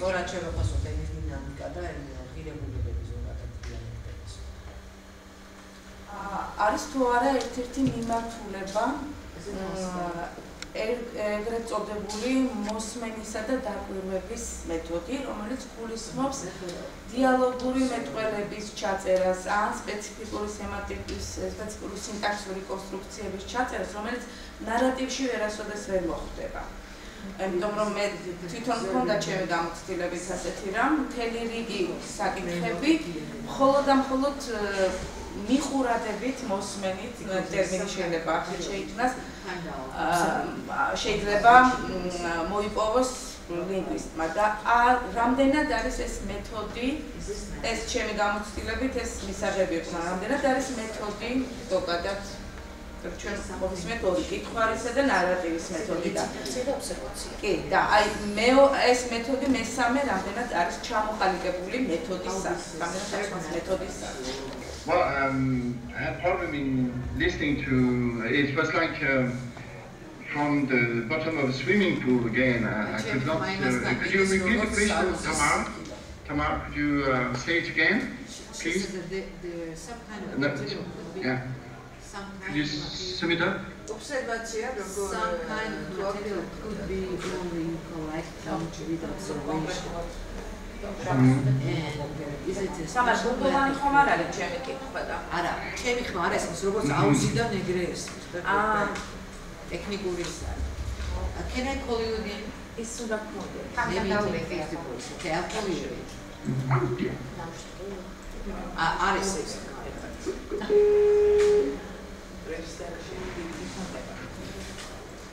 Yeah. Do you hear me? Yes. Hear me? Mm-hmm. Yeah, the question could was you that sum up the question again? That as far as I understood, the colleague said that while the participative technique is good, but it's very artificial. And is there any other way to make more genuine natural observation? Yeah? Was it the question? Or? Yes? Yes. Yes, of course. Well, of course, I would say that this is just one proposal. I think that, but it's probably less. It's more unusual, let's say, that the current method. So that's why I insisted upon it, because it was something kind of new. But otherwise, of course, that there is a whole array of techniques much more adequate according to specific situations. So, for instance, of course, you can also make observations within your family or within the family you know well. And I myself often have been describing dialects because I was living with a family in a village and I would not even get out of the house. I would spend all my time in the farm. And I would observe all the time, and I would not even use tape recorders in order not to scare anyone. And that. But the basic thing I would say is that anyway, ethically, the people you're working with must know what you are going about, what you are doing. But of course, there are many other ways of doing elicitation or observing data. And it can be also done in a more face-to-face interaction. And there are many ways. And the purpose of these tutorials is to give some hints and to bring something new. But of course, there are many other ways to do it.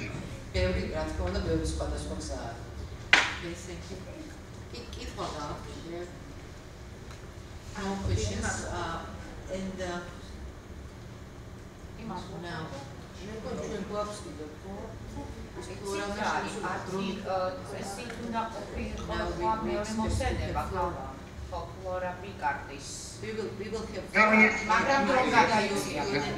So thank you very much for your attention and your enthusiasm and for your questions. And but. Well, I'm sorry that I went, the time went so fast and that I abused the schedule. And so, thank you very much. Goodbye. ძალიან ბევრი რაღაცა დაგვრჩა, ეხლა პრინციპში ვერ გათვალა. თავისი დრო და მე ჩავთავე ხო იმ მეორე იმას და მე რაც დაჭა ამ ტუტორიალებს ისე მოკლედ აქვს. შეიძლება ეს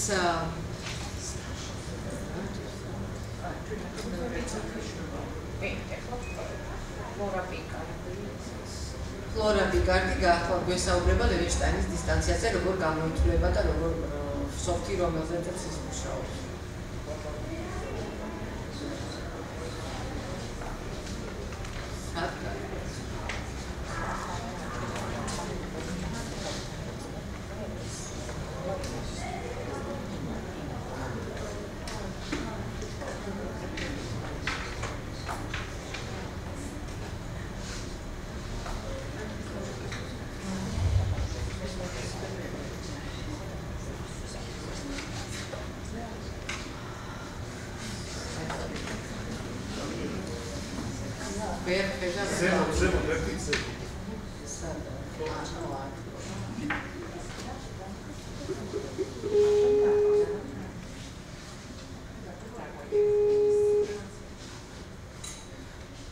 Hi, Fleur.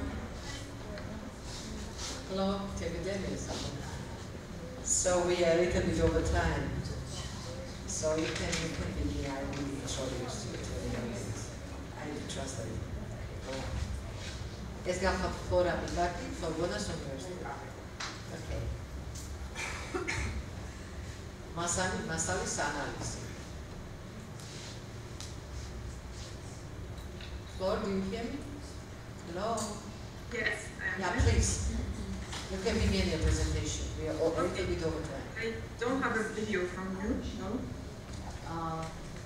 You don't have the video?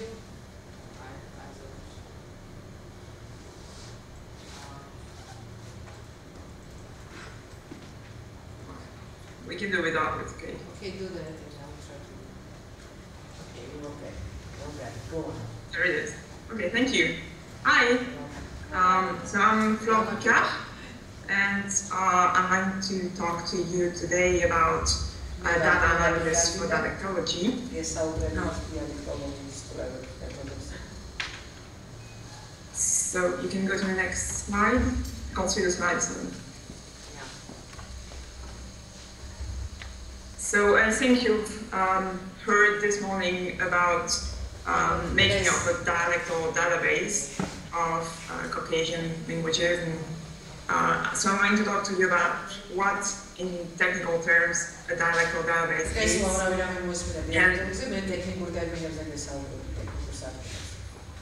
And what can be done with it.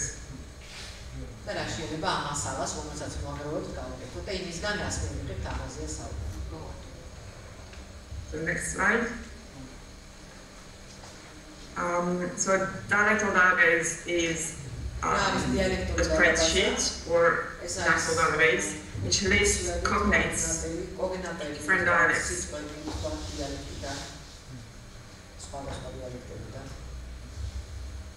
So we use a database to extract or confirm information which cannot be seen directly when you listen to dialects or look at just basic data.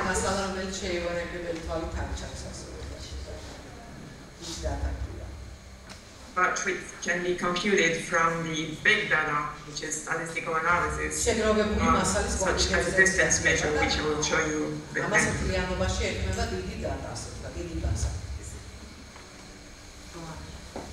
So we want, in dialectal database, we want as much data as possible. So those are as many words and as many dialects as possible. So the more data we use, the closest the results are to an objective truth. So on the next slide, you have an example of database of French dialects.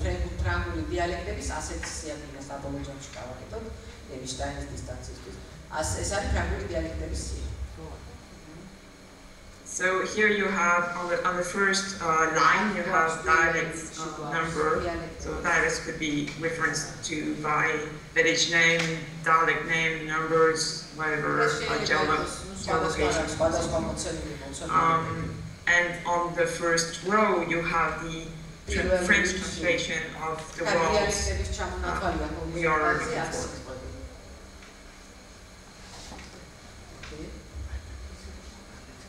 Okay. On the next slide, so I've written some prerequisites of a dialectal database. It has to be some spreadsheet, either Excel, LibreOffice, Calc, or a .csv file. Columns have to be dialects, headed by some kind of ID for the dialect, which is what I was saying just before.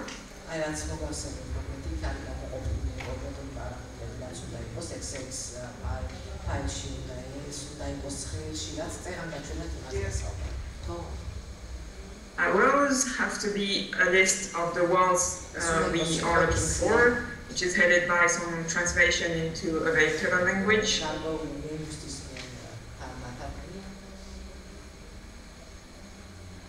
And the entries must all be in the same transcription. So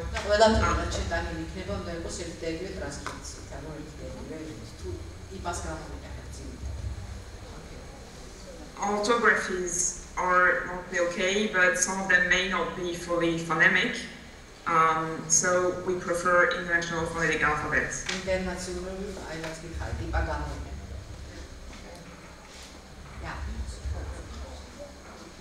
Okay, next slide. So what can we do with the dialectal database? It cannot be exploited by hand, as it's too big.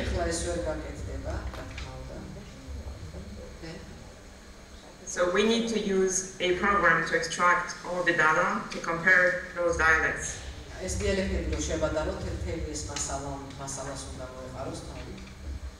Now there are a bunch of ways to do this. And the one I'm going to show you is one of the most basic, but also the most effective methods of phonological comparison. It's the Levenstein distance.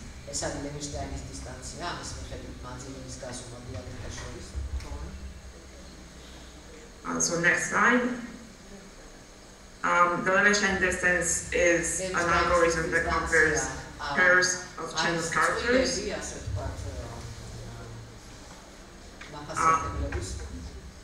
So chain of characters may be words, maybe sentences, could be just about anything written.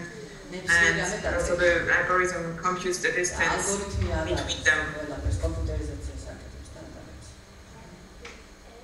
So it looks for the operation of insertion, deletion, or substitution. And it gives them each a value of 1, and then adds them up, which makes the final distance between two words.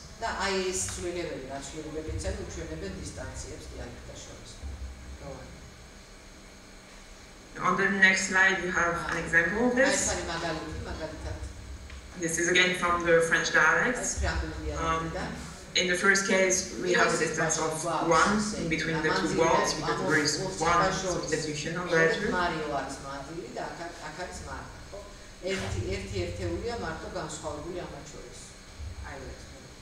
And in the second example, we have a distance of 2. There is one substitution and one insertion.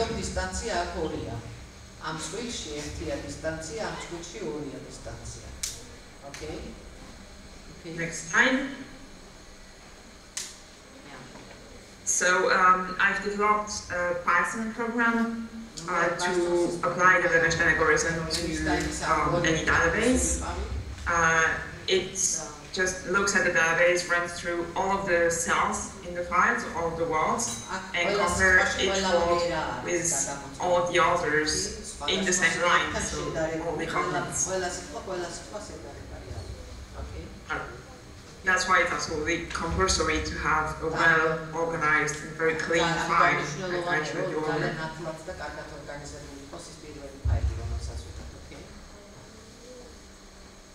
So each of the computed distance is then normalized so that even if you have very long words, they won't skew the results because they will have a higher weight.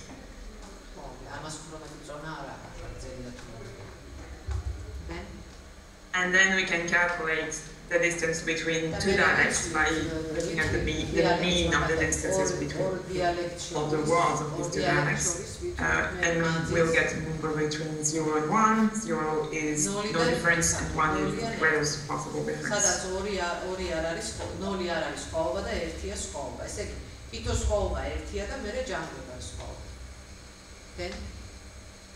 Next slide, please. Okay, I'm just going to stress that this is not something that you will have to do. I just want to show you what we will do with the database and thus how you need to organize the database and what you need to be careful about so that I can work with it afterwards.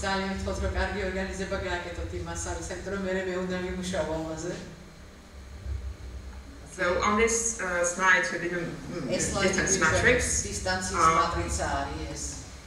So there are numbers between 0 and 1, and the most in red are the shortest distances, and the most in yellow are the longest distances. So this is the matrix from the database that we saw at the beginning.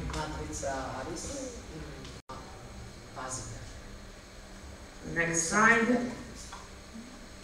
Now with such a matrix, we can't really do anything. It's interesting, but it's just almost as hard to analyze as a database.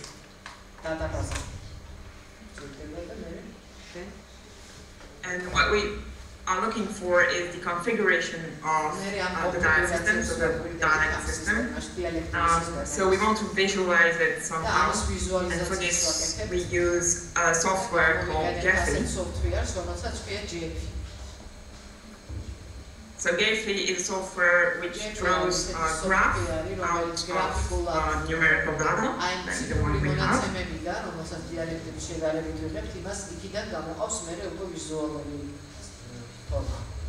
Okay. On the next slide, I'll show you just what we do with Gephi. We have to enter the dialects and the weight, so that's the distance.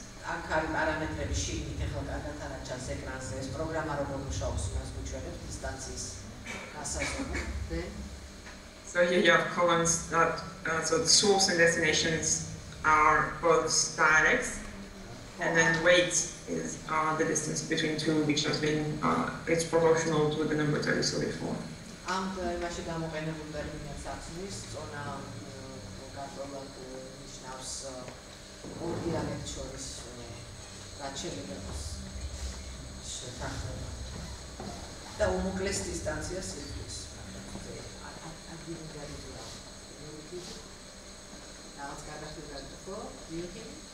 Hello? Yeah? I can't hear you very well. Yeah, neither did I. So can you repeat this, what you were saying, what you said? I still can't hear you. But... Okay, go on. Yeah, so next slide.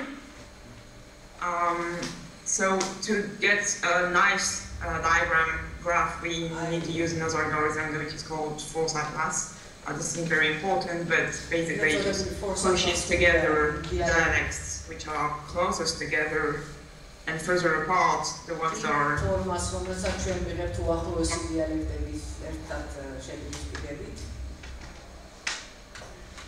So basically the location of each dialect is what it is in terms of phonology within the system.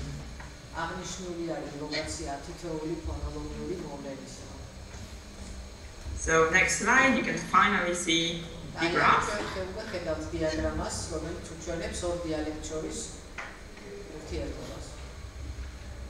On the next slide, so now our graph is basically done, but before that we have another setting which is very interesting in Gephi and very useful for our purpose. And that's a threshold setting. It sets a limit to the number of links which are shown in the graph, because there are just way too many of them to really interpret it very well.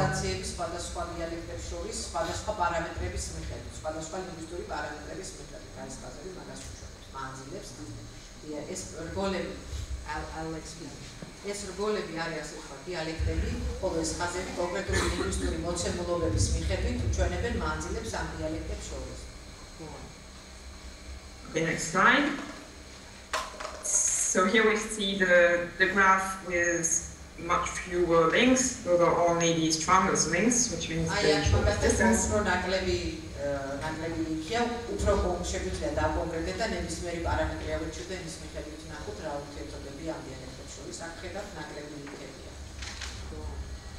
And as you can see, this allows us to really see groups, so emerging groups within the system.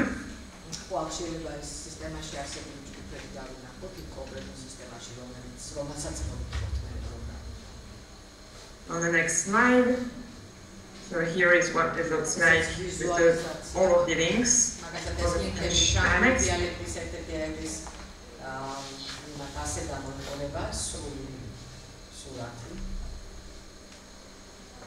On the next slide, you have the graph compared with the geographical location of the dialects, just to show that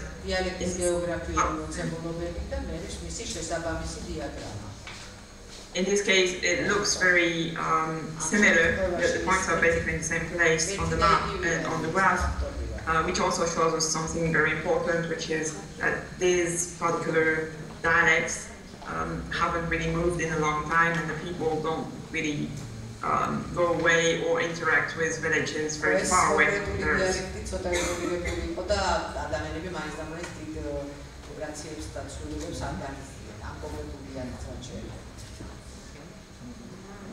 So that's one of the interesting things with doing graphs like this from big data.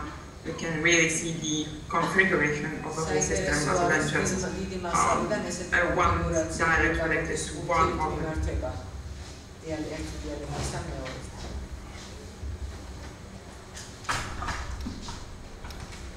So on the next slide, you have different thresholds where we can see different groups emerging for the same system.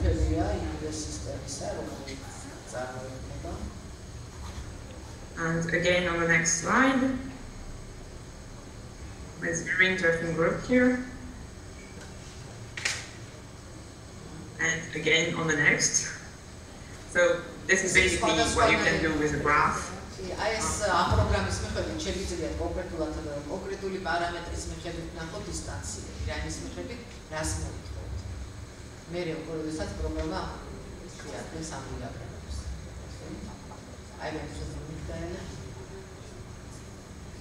On the next slide, you have a new matrix. So this is an example.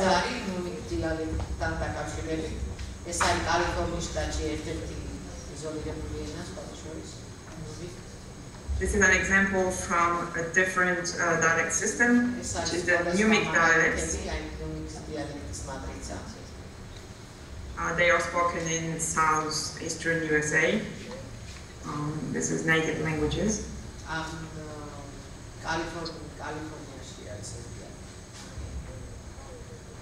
So again, from this matrix, we can draw a graph, which you have in the next slide.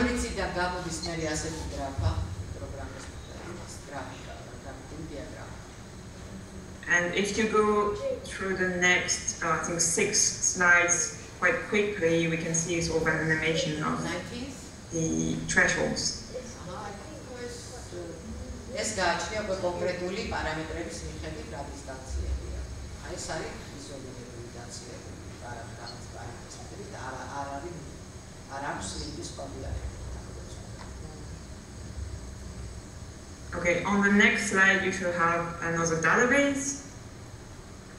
So this is again another example of the Sami dialects, which are spoken in Lapland.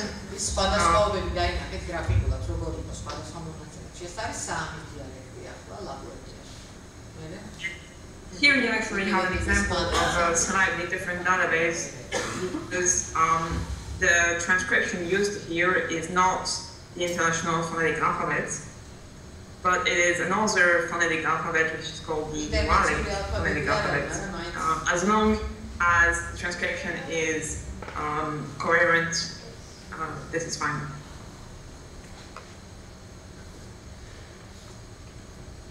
Now on the next slide, we have the matrix.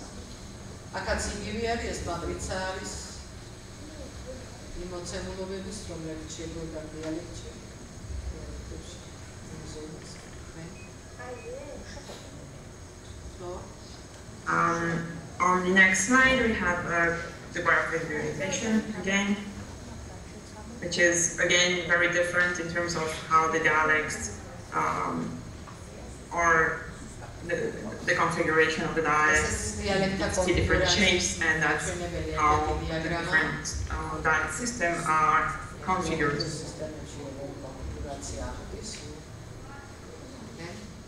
So the global shape is a very interesting thing. In this case, it doesn't correspond to the map at all.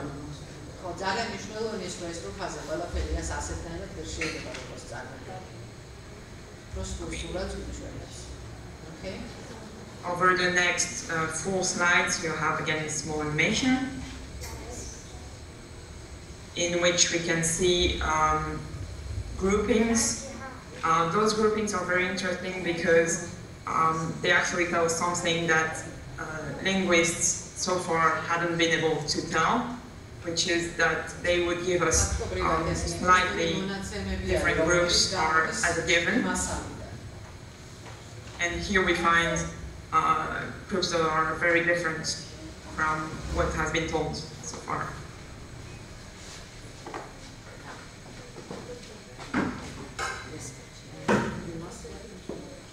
Last slide. Okay, so what does this graph bring us as linguists interested in geolinguistic ecology, which is the LADYCA project?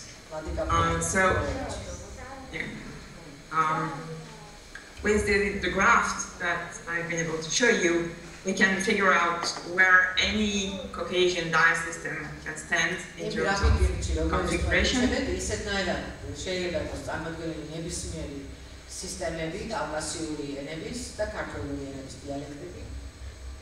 And what kind of internal dynamics there are in the dial system beyond just simple dialectal features.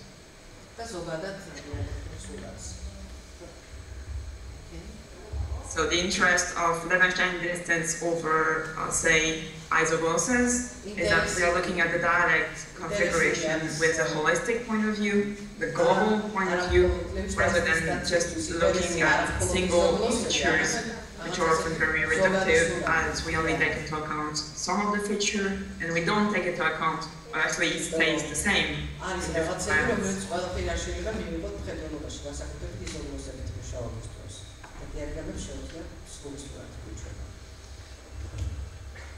So the Gephi graphs allow us to look at the dialect system configuration very closely in a very easy manner as well, and show where each dialect is situated around the others in terms of phonology, which we can then compare to the actual geography.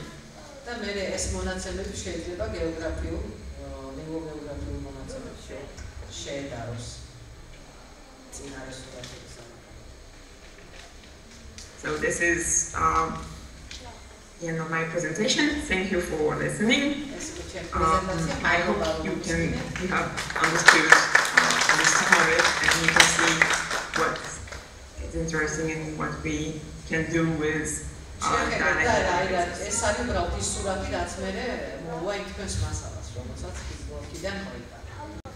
Thank you very much for your presentation. Just let us the audience if they have some questions. It was very interesting. That's აღწერის და ვიზუალიზაციის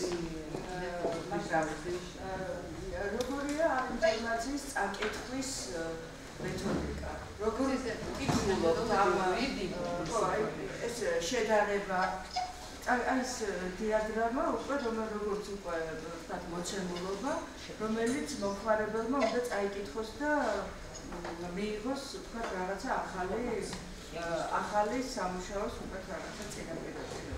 როგორ კითხულობთ ამას? The question is how do we read this diagram? Okay, I can't really hear. How do we read the diagram? Oh yeah.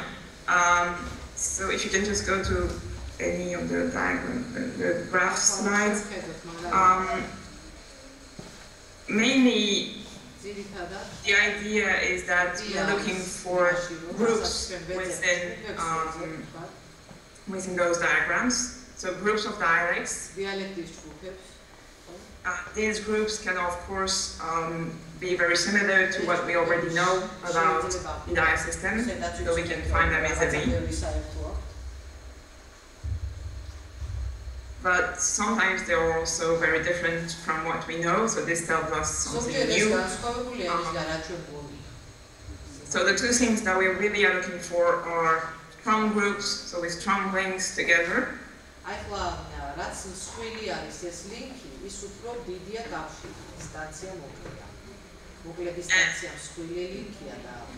The second thing that we are looking for is where a dialect is, where the dot is on the picture, corresponding to all of the other dialects. So they would tell us in sort of its place in the diagram and its dynamics, so which other dialect does it interact with. Sometimes they will interact with a dialect that's very far away, and that's very surprising, and there should be a reason for this. So what it tells us is really all the interactions between the dialects.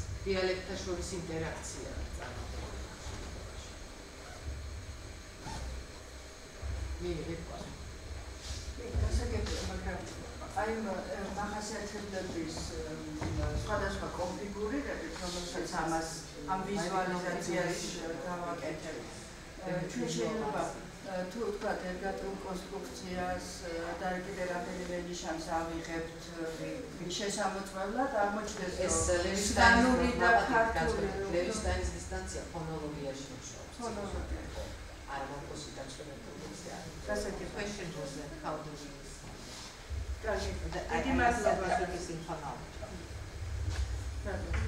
Okay, again, I can't really hear well. Okay, we will say thank you.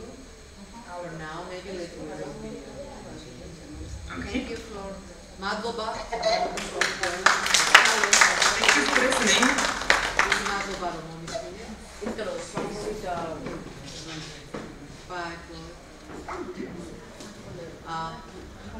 იცით სამწუხაროდ ბატონ ლეოს არ ეყო დრო რომ წარმოედგინა მასალა და თუ შეიძლება მის მეორე ტუტორიალს ძალიან მოკლედ წარმოგიდგენთ, იმიტომ რომ ტექნიკური დეტალები იყო, რაზეც უნდა ესაუბრა.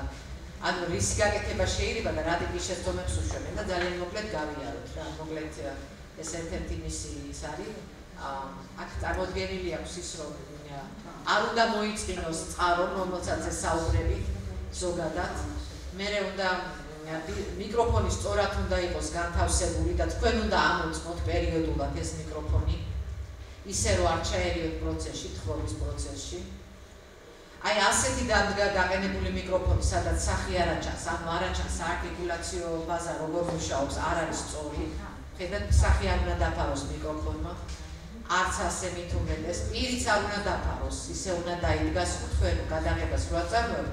საარტიკულაციო აპარატი როგორ მუშაობს, ეს კარგად უნდა ჩარდეს. ასეთი ეს არის შეცდომა. ეს ძალიან ახლოს არის და რაღაცა შეიძლება შხეფები, მეტყველების დროს ნერწყვი შხეფები წდებოდეს მიკროფონს და არასწორია ასეთი განთავსება. ასევე მნიშვნელოვანია, რომ სინათლის საწინააღმდეგოდ არ იყოს კადრი, იმიტომ რომ აი ოპერატორი დაგვეთანხმება სინათლის საწინააღმდეგო კადრები ხელოვნებაში რაღაცაში ნაზით გამოიყენება, მაგრამ არ იძლევა კარგ სურათებს. აი ეს არის სწორი განთავსებული მიკროფონი, შეიძლება ცოტა გვერდით იყოს. ადამიანს უნდა ჰქონდეს დინამიკის საშუალება, თუნდა რომ ჟესტიკულაციაც გააკეთოს, ხელით იმოძრავოს და ასეთი ტიპის პარალინგვისტური ელემენტებიც ჰქონდეს. აი ეს მიკროფონის შორს ადგას და ხმა დაბალი იქნება, ვერ ჩაეწერება კარგად. აი ეს ამ შემთხვევაში ორივე მიკროფონი სწორად არის განთავსებული. ეს ზონები არის, რომელზეც უნდა დასწავლოთ. ხო, მე გთხოვათ, რომ უნდა გადავიღოთ სამ პარალელურად, კარგი იქნება, რომ გადავიღოთ იმ ბიოგრაფიული არეალის სურათები, რომ სადაც ვიმუშავებთ. ამ ბიოგრაფიული არეალის და სხვადასხვა საზოგადოებების ფოტოები. და არ გადავიღოთ ტურისტული ფოტოები, აი ესეთი ტიპის კოლაბორაციები. არამედ ჩვეულებრივი ეთნოგრაფიული და ყოფაცხოვრების სამსახურის სურათები მინდა რომ იყოს. ძალიან ბევრი რამე შეიძლება სურათმა თქვას იმ სოფლის შესახებ და იმ გარეშის შესახებ. წარმოიდგინეთ, რომ პროფესიული გადამღებები მზადებით.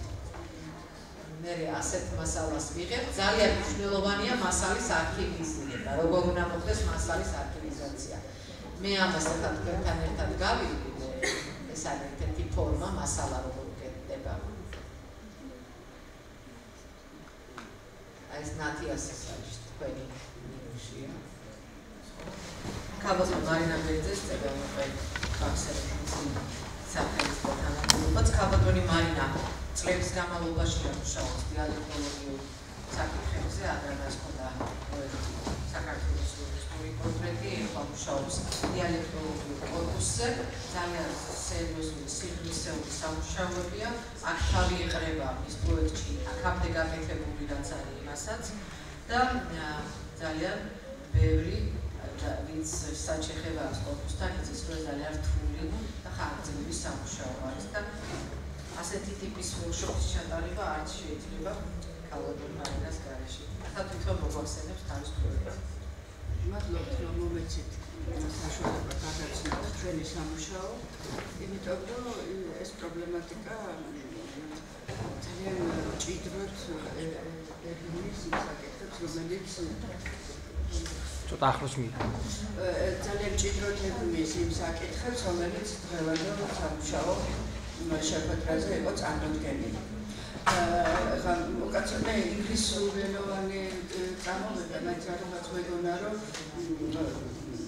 ხო, რაღაც ორმხრივად ჩავთვალე ჩვენი ურთიერთობა. მე მგონი ეს არაფერს არ დააშავებს და მინდა ორიოდე სიტყვით ვიდრე კორპუსზე მოგითხრობდეთ და იმ სამუშაოზე, რომელიც შესრულდა უკვე და ვასრულებ, გითხრათ როგორ მივედით ამ პრობლემატიკამდე და სწორედაც ჩვენი სამუშაო დაიწყო ლინგვისტურ ატლასებზე მუშაობით. მე გავხდით ჯერ დიდი ხნის მანძილზე წევრი იმ ლაბორატორიისა, რომელსაც ერქვა ლინგვისტური ატლასის ლაბორატორია, 2004 წლიდან გავხდი ამ ლაბორატორიის ხელმძღვანელი და დამაწვა დიდი სიმძიმე მხრებზე, იმიტომ რომ ის ამოცანა, რაც ითვალისწინებდა აი ამ ლურჯ წიგნში, ცისფერში მოცემული ენობრივი მასალის კარტოგრაფირებას, იმ პერიოდში იყო განუხორციელებელი, იმიტომ რომ არანაირი საშუალება ტექნიკური ამ ინფორმაციის უკაზე გადატანისა არ იყო და დავგეგმეთ ასე და როგორც ხედავთ და როგორც დღესაც აჩვენა ჩვენი უცხოელი კოლეგების მოხსენებიდანაც ჩანდა, დავგეგმეთ საკმაოდ რეალისტურად ჩვენი სამუშაო. ჩვენ დავიწყეთ დიალექტური ბაზების შექმნით, დიალექტური ტექსტური ბაზების შექმნით. ჩვენ დავიწყეთ ამავე დროს ქართული მიგრაციების საფუძვლიანი, ასე ვთქვათ, დოკუმენტირებითა და კარტოგრაფიული საფუძვლების შექმნით და აი ახლა ჩვენი პროექტი, რომელსაც დიდი სათაური ჰქვია, როგორც ქალბატონმა თავარმა გითხრათ, საქართველოს ლინგვისტური პორტრეტი და რომელიც რამდენიმე ეტაპად განხორციელდა, ჩვენ ვართ სწორედ იმ ფაზაში, როცა კარტოგრაფირება უნდა მოხდეს და ვიზუალიზება ამ მასალისა. დავიწყეთ ჩვენი მეთოდოლოგია ამ ბაზებთან შექმნისა და მუშაობის იყო ახალი შედარებით ლინგვისტური მიმართულების კორპუს ლინგვისტიკის მეთოდოლოგიაზე დაფუძნებული და რატომ ავირჩიეთ ეს გზა, იმიტომ რომ მართლაც კორპუსი გახლავთ სწორედაც გადავახტები ამას ენის შეცნობის ახალი გზა, როგორც ჯეფრი ლიჩინის ერთ-ერთი დამფუძნებელი იტყოდა და რაც მთავარია, კორპუსი, როგორც თქვენმა დიდმა უმრავლესობამ უკვე იცის, ქმნის ენის მოდელს. თუ ენა არის სამყაროს მოდელი, რასაც ჩვენ სულ გვასწავლიან ფილოლოგიის აკვანში მოხვედრიდან, კორპუსი უკვე არის ამ მოდელი ენის მოდელი და ჩვენი გადაწყვეტილება დასაწყისშივე იყო, რომ შეგვექმნა აი სწორედ ამ ტიპის კორპუს ლინგვისტიკის მეთოდოლოგიაზე დამყარებული ტექსტური ბაზები და არა, თქვათ, აი არ გავყევით მეორე გზას დიალექტური ენობრივი მასალის დოკუმენტირებისა, რომელიც თქვენ კარგად იცით, რომელიც ასევე ჩამოყალიბდა ახალ დისციპლინად და ლინგვისტიკად, დოკუმენტირების ლინგვისტიკად, რომელიც ეუბნება ხასთაშორის ანოტირების მეთოდს, რომელსაც რასაკვირველია ამ მეთოდს აქვს ბევრი შემხვედრი წერტილი, მაგრამ არსებითად განსხვავდება იდეოლოგია ენის და ენობრივი მონაცემების დოკუმენტირების ამ ორ მეთოდს შორის. და რაც ახლა თუ გადაჭარბებულად არ ჩამეთვლით ასეთ შედარებას, მე ამას ხშირად ვამბობ ხოლმე, ერთი, ანუ დოკულინგვისტიკის მეთოდი გამოიყენება როგორც წესი საფრთხის წინაშე მდგომი მცირე ენების აღსაწერად ძირითადად და ის მასალა, რომელსაც თქვა ის პროდუქცია, რომელსაც ეს მიმართულება ქმნის, არის ძირითადად მიმართული ტიპოლოგიური კვლევების საწარმოებლად და ამ შედარებაზე გეუბნებოდით, მე ვამბობ ხოლმე, რომ ეს არის დაახლოებით პროცესი, როდესაც ჩვენ განწილულ, ასე ვთქვათ, ჩვენ ახლობელს, ვთქვათ, ვიღებთ ფოტოგრაფიას, ვინახავთ, ვადიდებთ კიდევ კედელზე, ხოლო კორპუსული მეთოდი და რასაკვირველია ეს ძალიან კეთილშობილი ნაბიჯი არის და ამას კი არ ვიწუნებთ, მაგრამ ჩვენ ავირჩიეთ მეთოდი, რომელიც ქმნის, როგორც წეგან გითხარით, მოდელთან მიახლოებულ, ასე ვთქვათ, ბაზას, ტექსტურ ბაზას, რომელიც წარმოადგენს ენას ისე, როგორც ის არის მის მიმოქცევაში და ჩვენ ვქმნით აი ამ ჩვენი საფრთხეში ყოფი თუ თქვათ რაღაცა ნაკლებად უზრუნველყოფილი მომავლის მქონე ახლობლის, არა სურათს კედელზე დასაკიდებლად, არამედ რეანიმაციის, გაცოცხლების, რევიტალიზაციის პირობებს.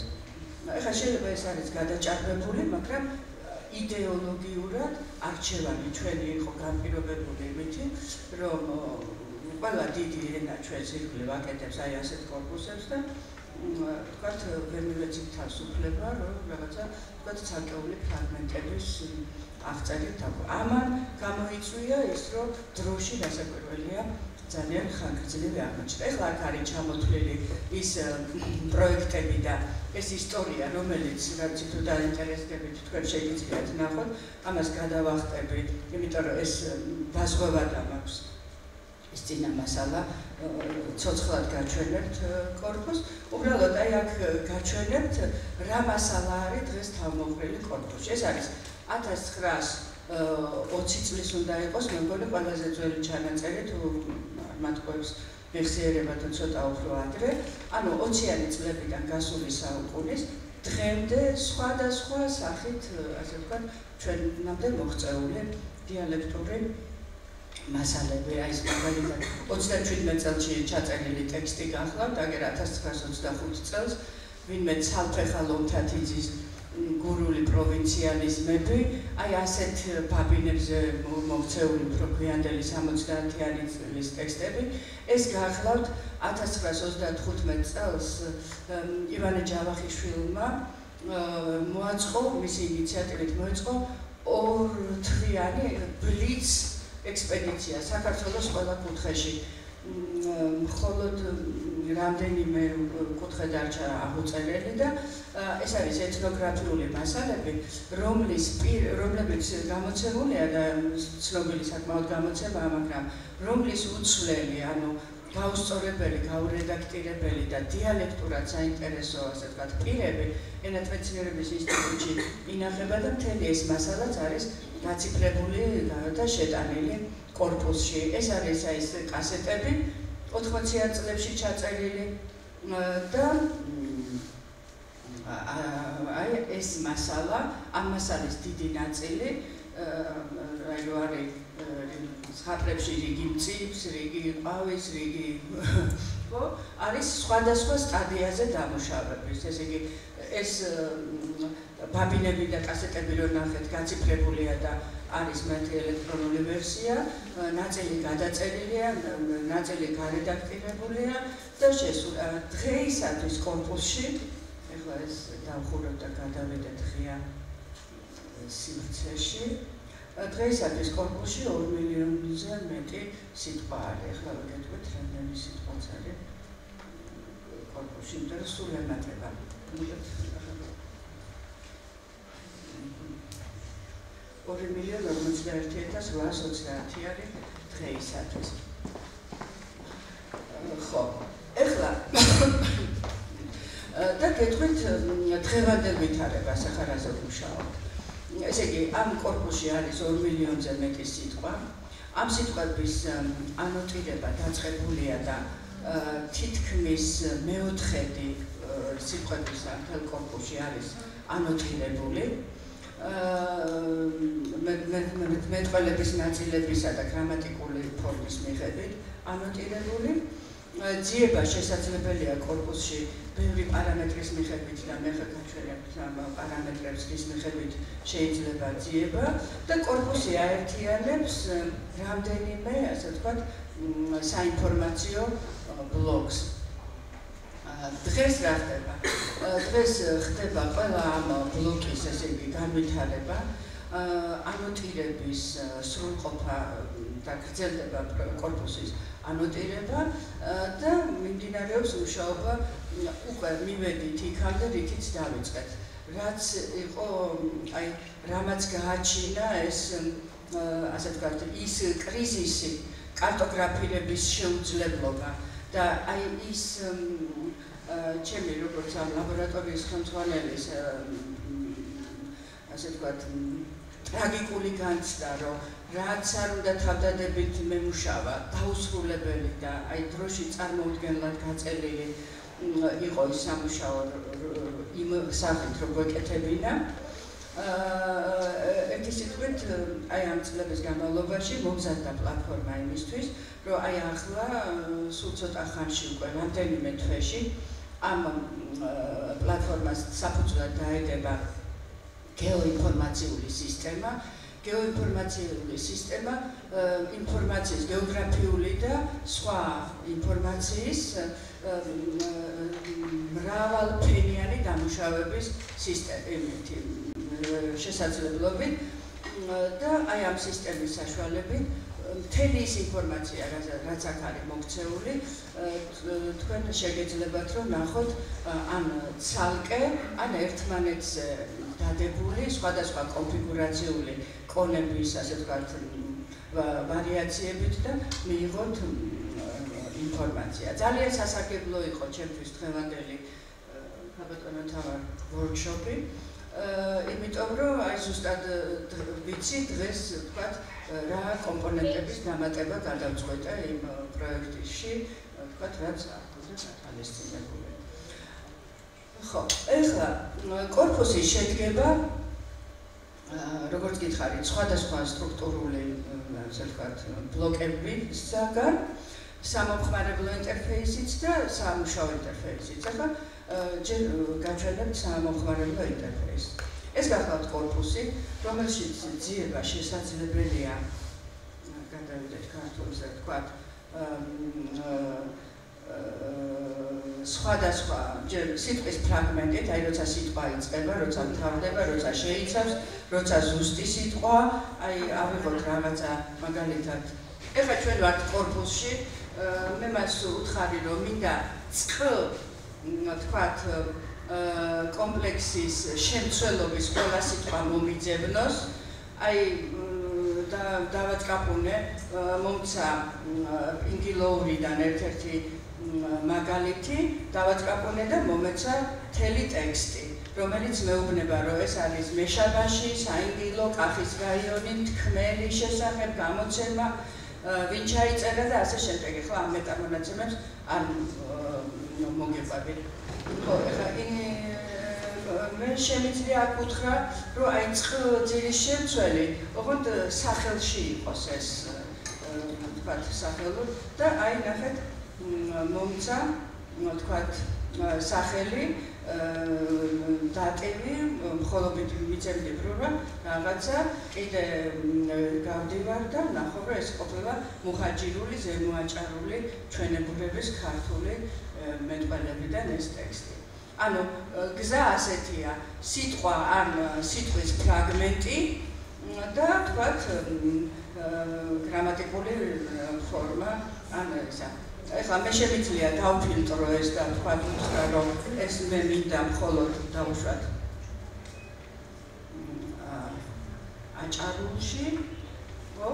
და კიდევ უფრო შემცირდება ძიების ველი, შემიძლია უთხრა ჩაწერის ადგილის მიხედვით, თქმელის ადგილის მიხედვით, ეხლა ეს დანარჩენი უკვე თქვენ არ შეგეშლებათ ამას ადგილად ნახავთ. აი რა განსხვავებაა ტექსტური ბიბლიოთეკასა და კორპუს შორის. ესე იგი, თუ ჩვენი სიტყვის მიხედვით ვეძებდით და ისე გავდიოდით ტექსტში, ხო?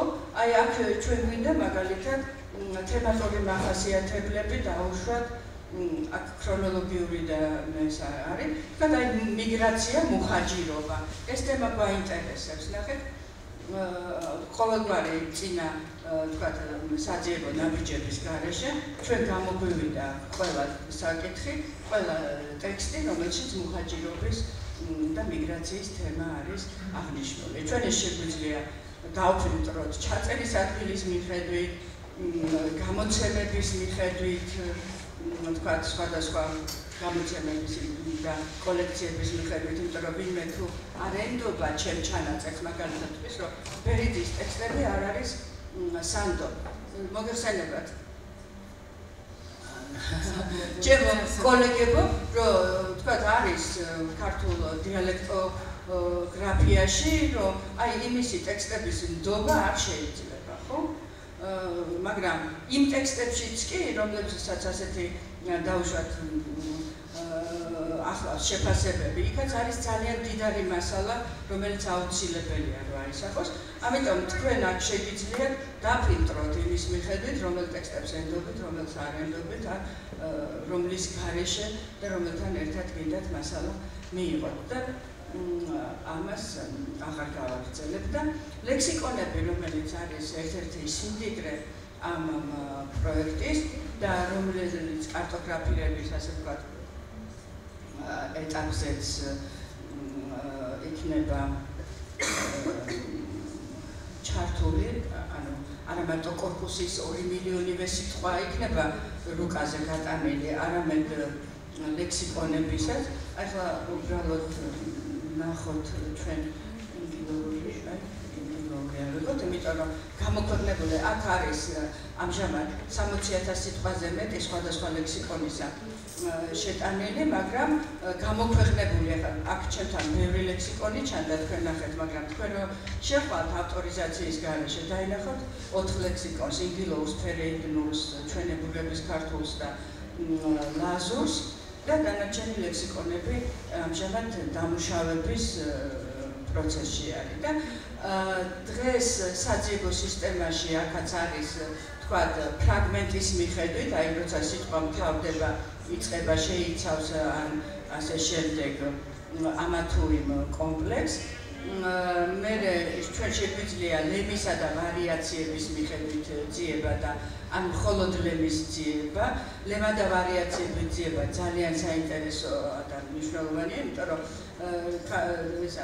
დიალექტური ფორმები და ვარიაციები ყველა მიბმულია ერთ აი ნახეთ ესე იქნება ალბათ აუწყევი მომცა, როცა მე ლემისა და ვარიაციების მიხედვით მივეცი ძიება.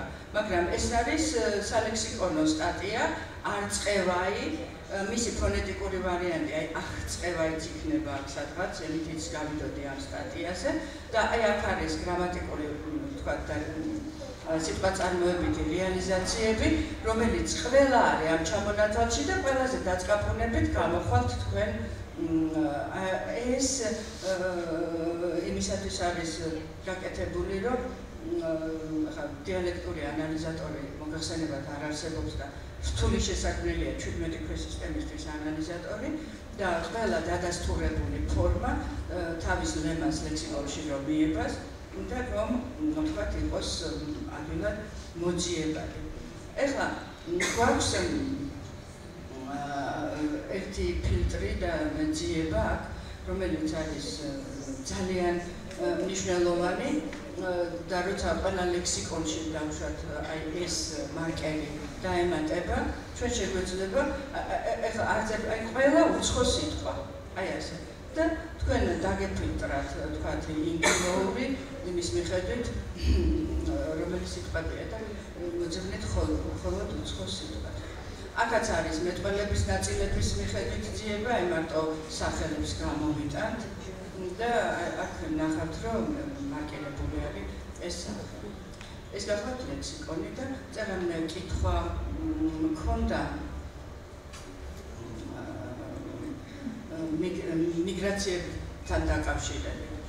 და აი ეს მიგრაციების ბაზა დაედება საფუძვლად იმ კარტოგრაფირების კომპონენტს, რაც რის დამატებასაც ჩვენ ვაპირებთ და აი მაგალითად თქვათ კახეთის სად მოხდა მიგრაცია. კახეთის რეგიონში ვსწავლობთ რაღაცა მოვლენას, რომელიღაცა თქვათ ფონოლოგიურ თუ გრამატიკულ რაღაცებს დავუშვათ მოიტანა, მეიტანა და კახეთში რუკაზე ამობიტანა, მეიტანა, ყველას გაგვიკვირდება და ვიტყვით რომ კახურს ეს არ ახასიათებს, მაგრამ აი მე მაქვს აქ ასეთი თქვათ რა მიგრაციები გქონდა კახეთში და ნახეთ რა მიგრაციები გქონია კახეთში. ლაგოდეხი ჭაბუკიანი, სოფელი თაბაგრებიდან, ჭიათურის რაიონიდან, იმერეთიდან, ქართველი იმერელი კუთხური მიკუთვნებულების მოსახლეობა გამოსახდა და ასეთი ბაზები გვაქვს ჩვენ ძალიან ბევრი რეგიონისთვის და თქვათ აი აქ შენიშვნებში რაღაცა ისტორიებიც არის ხა ძალიან ძნელი. აქ ჩვენ გვაქვს არა მხოლოდ საიდან სად მიგრაცია, ეხლა დრო არამედ მიგრირებული მოსახლეობა, ეთნიკური შემადგენლობა, კუთხური შემადგენლობა, ანუ თქვათ ქართველი იმერელი, ქართველი სვანი, თქვათ ასე. შემდეგ ადგილობრივი მოსახლეობა, ეთნიკური შემადგენლობა, მიგრაციის დრო, რომელი დროის მიგრაცია, მიგრაციის ტიპი, ინდივიდუალური თუ მასობრივი თუ არამასობრივი თუ ასე, იძულებითი თუ საყოფაცხოვრებო და მიგრირებული გვარებით შეიძლება გაემატოს და თქვათ, როცა ენობრივი თქვენ გითხარით, რომ ჩაფიქრებულია, რომ სხვადასხვა ფენის ინფორმაცია იქნება რასაკვირველია რუკაზე ასახვადი, თქვათ, როდესაც თქვენ მოითხოვთ რაღაცა ინფორმაციას მიგრაციების ინფორმაციასთან ერთად, რასაკვირველია ის სურათები კიდევ უფრო მეტყველი გახდება, რაც თქვენ დღეს ნახეთ, იმასთან შედარებით, რაც თქვათ ამის გარეშე.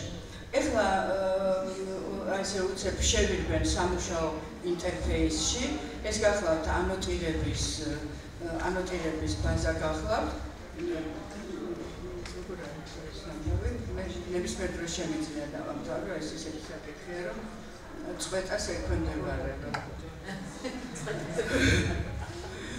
დიახ, აი მაგალითად იმერული რო ავიღოთ სა, აი ამ ბაზა, ეს არის ტესტირების ბაზა, ანოტირების ტესტირების ბაზა, რომელსაც ბევრი ძალიან საინტერესო კომპონენტი აქვს და ემატება და ემატება. ეხლა ამაზე თავსაც შეგაწყებთ უბრალოდ აი აქ გასწორებული და გამზადებული ასე ვთქვათ ანოტირება, რომელიც დასტურმიცემული ანოტირება, აი ესე მოინიშნება მიეცემა ბრძანება ავტომატური ანოტირება და ეს ნიშნები ყველაფერი გადაეკელება იმ კოდს. აი ასეთი სამუშაო აქ არის მონაცემები, ხო მე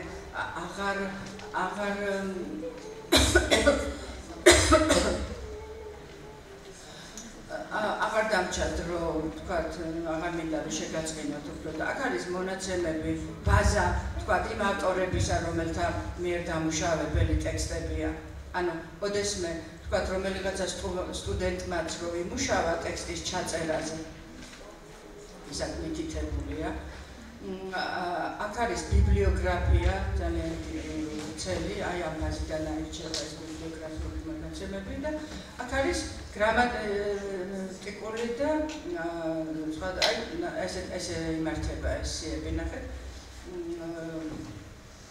თქვათ სახელი და მისი თქვათ გრამატიკული მარკერები სემანტიკური მარკერები სახელიდან თქვათ ეს სემანტიკური მარკერები რომელსაც სიტყვის აგებულება თქვათ ენკლიტიკა თავისუფალი შესიტყვება ასე შემდეგ ლექსიკური ტიპები აი ნახეთ დარგობრივი ლექსიკა და ასე შემდეგ რომელიც არის მართვადი ეს სიები და რაც მთავარია მათი ასე ვთქვათ ცვლა შეიძლება ძალიან ადვილად და მარტივად. აი იმ შემთხვევაშიც კი თუ თქვათ რაღაცა ჩვენი მარკერები დავუშვათ არ თანხდება სხვა კორპუსის ან სხვა სისტემის მარკერს, ამისი შეცვლა და ადაპტირება არის წამების საქმე და ახლა ამის დემონსტრირებას არ დავიწყებ. ერთი შემიძლია კიდე თქვათ რაც დავამატებდი თუ კი რამდენიმე წუთია რომ აი როდესაც ჩვენ მუშაობთ ტექსტში აი ეს რომ ნახოთ როგორ ხდება რა მასალა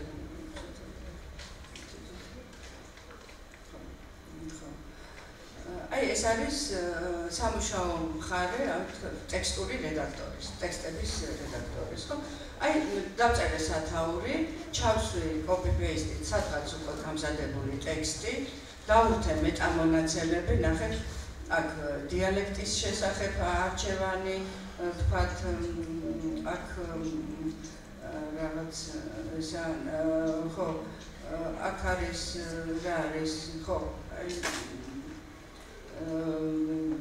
ბიბლიოგრაფიის არჩევანი აქ თემატური მახასიათებლების არჩევანი და ასე შემდეგ გამოცემის ავტორები და ასე შემდეგ თქმელის შესახებ ინფორმაციას განახებთ უბრალოდ რა რაოდენობის ინფორმაცია შედის თქმელზე და ისე და ყველა ეს ინფორმაცია მინდა გითხრათ რომ იქნება აგრეთვე კარტოგრაფირებადი ანუ თქვენ რო ნახავთ სიტყვას რომელიღაცას რუკაზე თქვენ ნახავთ იმ თქვენის შესახებ ინფორმაციასაც და თუ თქვენ გაგიკვირდათ რატოა ამბობს ეს ადამიანი ამ რეგიონში ამ სიტყვას თქვენ მოგეცემათ აი ასეთი მაგალითად თუ ადგილი ქონდა მიგრაციას აი ნახეთ საიდან მოხდა ჩასახლების ტიპი კონტაქტურობა წელი თაობა და ასე შემდეგ მიგრაციული ინფორმაცია შედის და ის კი არა ახალ ტექსტებში ოჯახური მდგომარეობაც ცოლი საიდან იყო და რომელი კუთხიდან მისი დაბადებისა და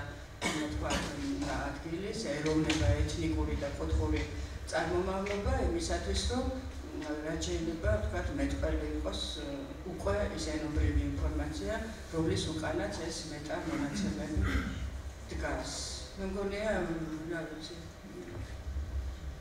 თუ კითხვები იქნება ძალიან დიდი მადლობა საინტერესო სიუჟეტისთვის აი ამ დიდი სამუშაოსთვის რასაც თქვენ ეწევით კითხვები თუ გაქვთ შეგიძლიათ კითხვა მარინა მადლობა პირველ რიგში ამაინტერესებდა კაც ტოპონიმები და მათ შორის ჰიდრონიმები მარკირებს და ეხლა კი ნიშნავთ ტოპონიმებს, ჰიდრონიმებს, ანთროპონიმებს და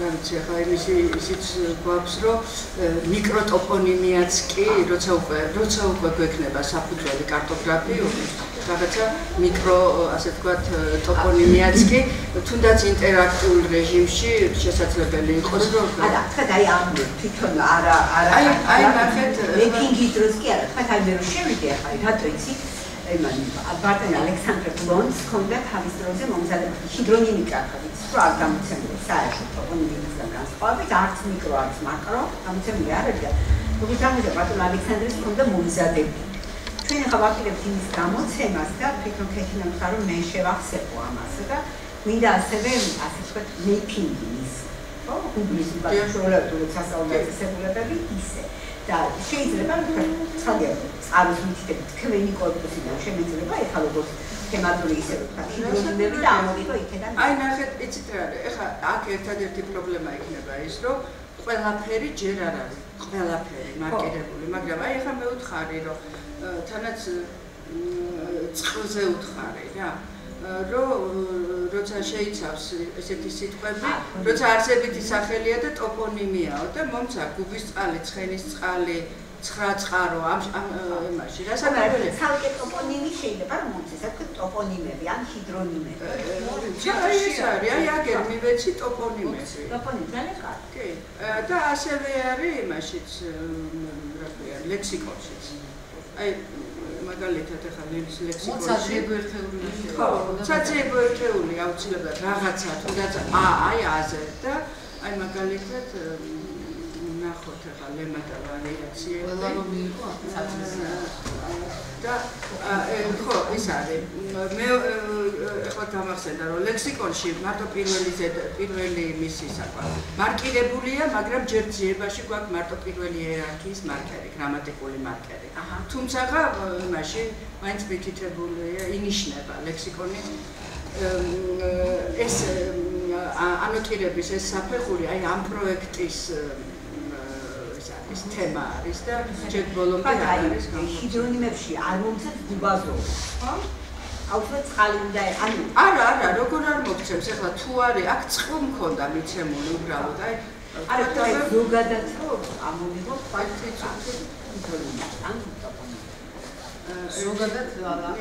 ზოგადად მოგცემს იცით როგორ არის ხო ეხლა აქ პრობლემა გააჩინა ორმა ერთეულმა და მე ასე ვაკეთებ გადაწყვეტილებას ვიღებ ხოლმე ყოველთვის როცა ტექნოლოგიური გადაწყვეტა არ არის ვიღებ დროებით გადაწყვეტილებას გავაკეთე რომ ვთქვათ აი მაგალითად ისიო ადიგენის წყალი მაგალითად რო ორივე ერთეულს უწევ არის ტოპონიმი რომ იყოს ძებნადი ეს და აი მაგალითად გობი ხო გობი აგერ არის და მე უწერია რომ არის ესა წყალი დაიწყო ახლა ანუ ეს სხვა კითხვები გვაქვს კიდე ანუ ეს იქნება სულ ცოტა ხანში როცა პროექტი მივა ბოლოში ყველა მონიშნული ტოპონიმი იქნება ძიებად ლექსიკონშიც და მადლობა კითხვები კიდევ თუ გაქვთ თუ არა და მეორე მომსახურებას ვმართხოვოთ ქალბატონ არის კითხვები ქალბატონ მარინასთან ვისაც შეიგძლიათ კონტაქტოთ ეს ალბათ ვიფასოვი სტუდენტებო ვორქშოპის მოხელეებო დიდი მადლობა ქალბატონ თამარისათვის რომელიც საშუალება ასეთ შესანიშნავი კოლეგების საკონსულტაციო სპეციალისტების და მეოთხე კონდა შესაძლებლობა რომ წარმოვიდგინო ჩემი პრეზენტაცია. ვიდრე თვითონ მოხსენებაზე გადავიდოდები და რამდენიმე რამ თქვა ამ რა შეეხება ჩემი მოხსენება ასეღა პრაქტიკულად ჩვენ ამ ლექციების მანძილზე მოვისმინეთ როგორ უნდა ჩავწეროთ მასალა რა მეთოდები უნდა გამოვიყენოთ მართალი გითხრათ მე პირადად 2004 წლიდან მაშინ რაც ვაკრი ასპირანტი და მუშაობ ლინგვისტიკაში მონაწილეობ ექსპედიციებში ჩემ პირველ ექსპედიციას სწორედ ლაზერში განხორციელდა სარფში და ეს მეთოდოლოგიები შემდგომ კიდევ უფრო დაიხვეწა და გამოყენებული მაკროკურს ობსერვაციის ასევე ლიციტაციის მეთოდები პრაქტიკულად ის ბოლო პროექტები რომლებიც განახორციელე ილიას სახელმწიფო უნივერსიტეტში ეკუთვნებოდა სწორედ ლიციტაციის მონაცემებს და ამის შემდეგ ვცდილობდი რომ ეს მონაცემები დამემუშავებინა როგორც ფონეტიკურად და ფონოლოგიურად, ასევე მორფოლოგიურად და პრაქტიკულად გამომიყენებინა კვლევისთვის და ჩართული ყოფილიყო შედგა კვლევაში და გამიკეთებინა გარკვეული დასკვნები. ამიტომ ის პრეზენტაცია, რომელსაც მე დღეს წარმოგიდგენთ, პრაქტიკულად არის უკვე ამ პერსპექტივიდან დანახული, ანუ ეს არის უკვე შემდგომი მოპოვებული მასალის პრაქტიკულად ფონეტიკურ-ფონოლოგიურად დამუშავების შემდგომ მისი მორფოლოგიური დამუშავების, უბრალოდ მორფონოლოგიური დამუშავების დროს რა პრობლემები შეიძლებოდა წარმოშობილიყო და ორიოდე სიტყვით გეტყვით რა თქმა უნდა იმ მეთოდოლოგიაზე, რომელიც ქალბატონმა მარინამ ახსენა, ეს არის ხაზდაშორის იტალიალური მეთოდი პრინციპში, ხაზდაშორის მორფემული გლოსირება და ეს მეთოდოლოგია მე მგონია რომ ყველა ლინგვისტისათვის არის ლინგვისტისათვის შეიძლება ზუსტად ხაზგასმით უნდა ვთქვა რელევანტური იმდენად რამდენადაც მას მივყავართ ძალიან მნიშვნელოვან დასკვნებამდე კვლევაში და ის სვამს არაერთ პრობლემას თვითონ მორფემათა სეგმენტირების პროცესში.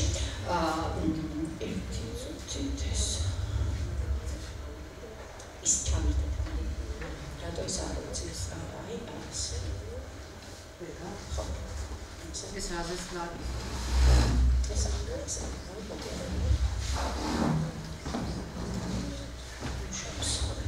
უბრალოდ ისტორიული შედარებითი ენათმეცნიერების თვალსაზრისით ერთი ორი სლაიდი უნდა შევეხო ქართული ენების ნათესაობის საკითხს და იმ კრიტერიუმს, რომლის საფუძველზეც დგინდება სწორედ ენათა ნათესაობა.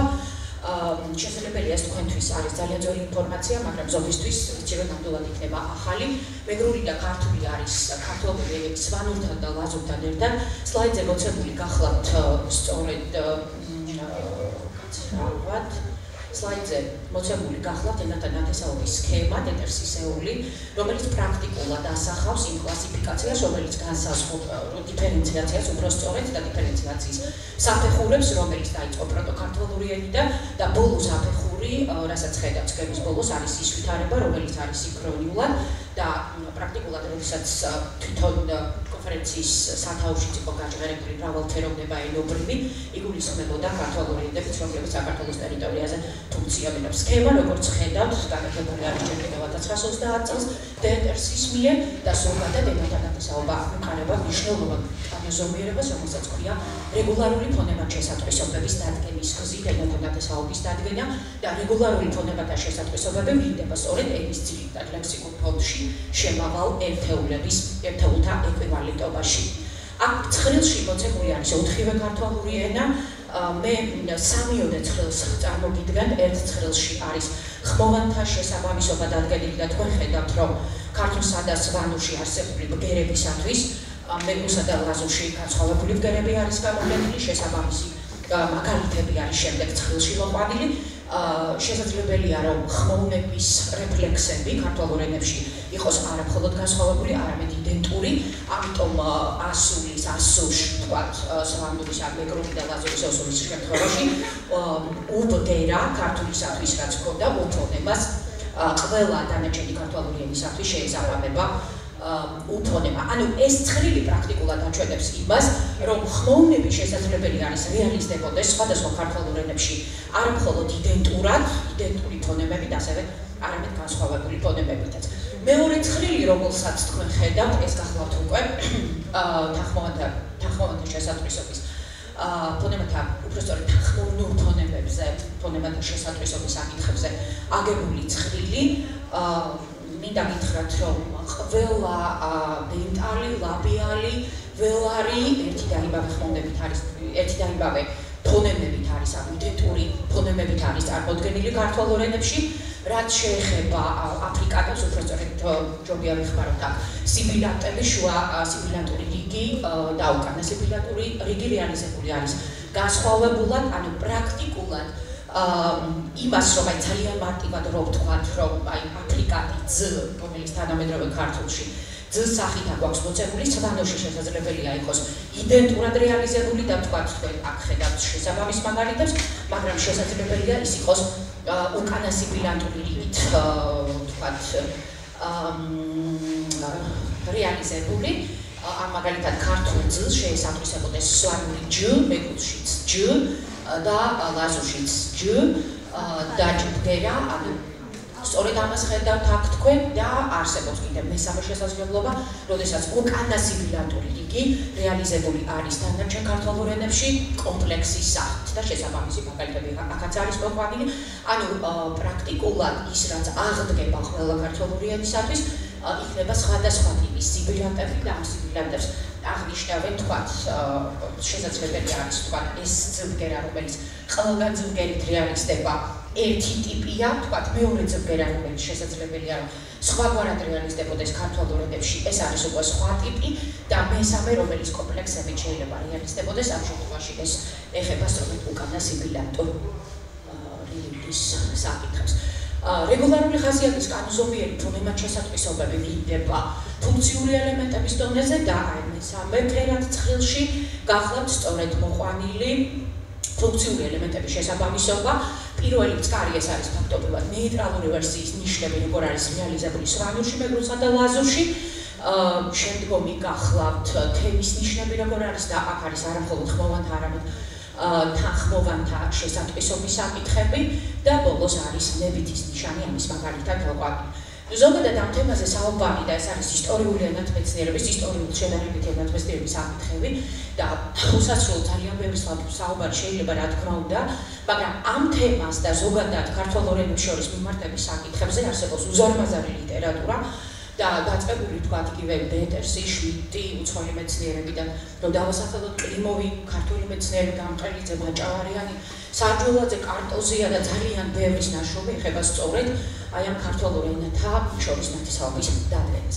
კარგი, ეს არის პრაქტიკულად, ეს არ არის ერთადერთი შესატყვისობა, ეს პრაქტიკულად არის სპონტანური ბგერათცვლილებებისათვის მიღებული, მაგრამ ამის გვერდით არსებობს უამრავი კომბინირებული ფონემად შესატყვისობები, უბრალოდ კომბინირებული ცვლილების დონეზე დადგენილი ბგერათშესატყვისობები და პრინციპში თქვენ მათ ლიტერატურაში შეგიძლიათ გაიცნოთ. ეხლა ქართულისა და მეგრულის ფონემატური შედგენილობა პრაქტიკულად ერთნაირი გახლავთ, ხმოვნები ისეთივეა მეგრულში, როგორც არის ქართულში, უბრალოდ ემატება ამას ერთი ბგერა, ეს გახლავთ ნეიტრალური ბგერა, რომელსაც თქვენ ანუ ნეიტრალური ბგერა ირაციონალურსაც უწოდებენ მას, მაგრამ როგორც ჩემი ბატონ კარტოზია იტყოდა, ამ ბგერაში არაფერი არ არის ირაციონალური და მშვიდობადაც არის რაციონალური. პრაქტიკულად რო წარმოიდგინოთ ხმოვანთა სამკუთხედი, ხმოვანთა სამკუთხედზე ამ ბგერის ადგილი არის ავბერის პირდაპირ, ანუ ეს არის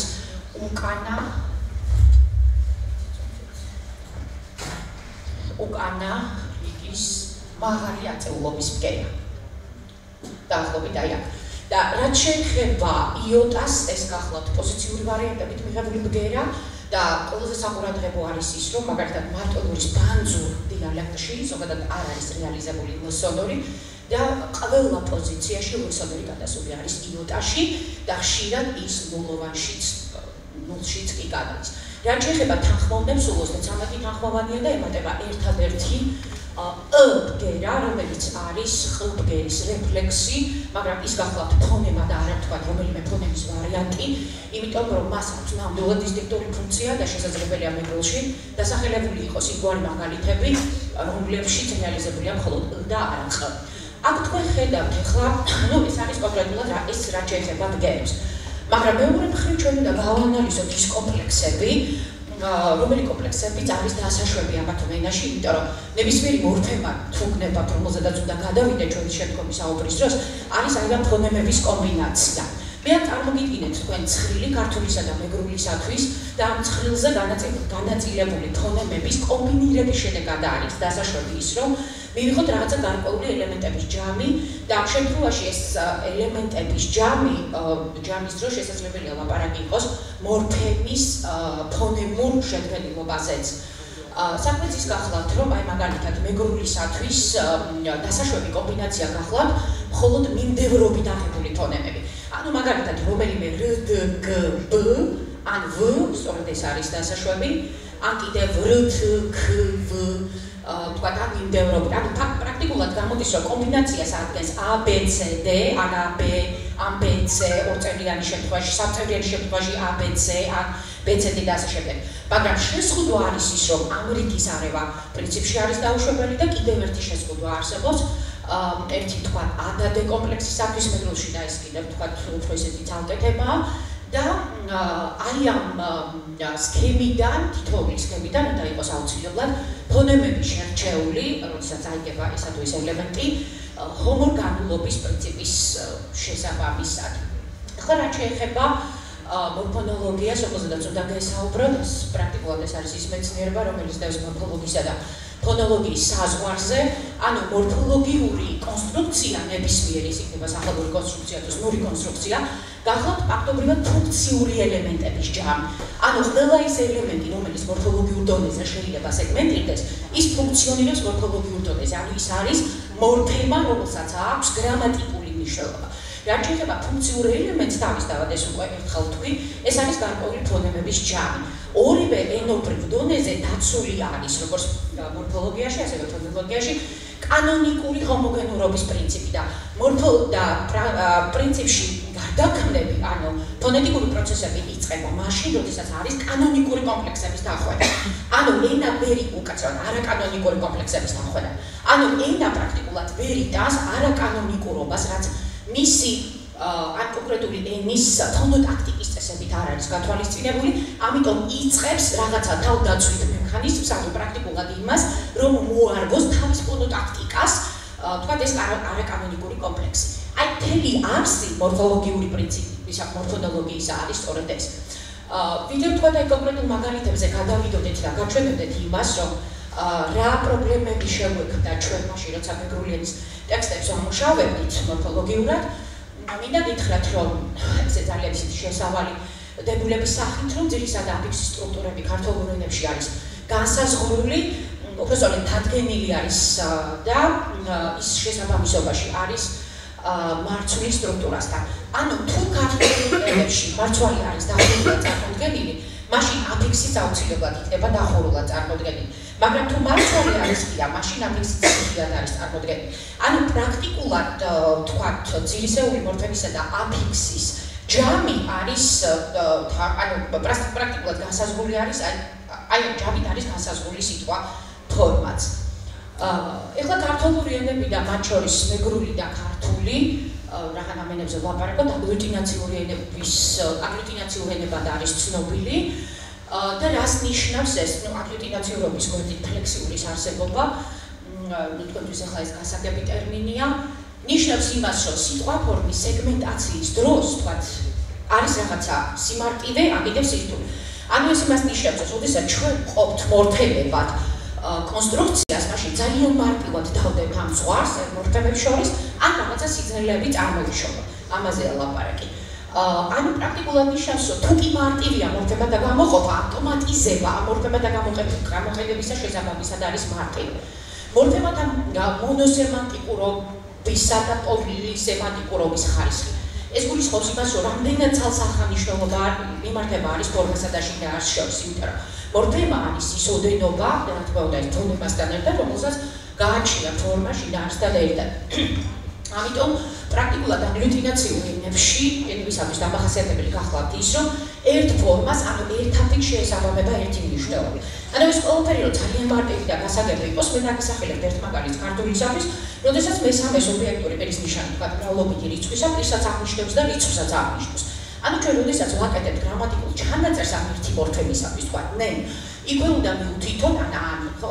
იქვე უნდა მივთითოთ, რომ ის არის მესამე სუბიექტური პირის მორფემა და ამავე დროს რიცხვის აღნიშნული მორფემაც გახლავთ. და კიდევ ერთი მორფოლოგიური სისტემის რეგულარობა, რომელიც ასევე განაპირობებს, ანუ ეს არის პარამეტრი, რომელიც განსაზღვრავს აგლუტინაციურობას, ანუ ყველაზე ნაკლები ვარიაბელურობა, ასე ვთქვათ, ვარიანტულობა ბრუნვის სისტემისა, ბრუნვის პარადიგმისა და უღლების პარადიგმისა და ძალიან ნაკლები გამონაკლისების არსებობა. ანუ პრაქტიკულად აი აგლუტინაციურ ენებში, აგლუტინაციური ენები მორფოლოგიური, სტრუქტურული სტაბილურობით უნდა გამოირჩეოს. და ფონეტიკური პროცესის მიმართულება და საინტერესოა, რომ ფლექსიურ ენებში ეს გახლავთ პროგრესიული ასიმილაცია, როდესაც არა პირით ფლექსიურ ენებში ეს არის რეგრესული ასიმილაცია და აგლუტინაციურ ენებში არის პირით პროგრესული ასიმილაცია.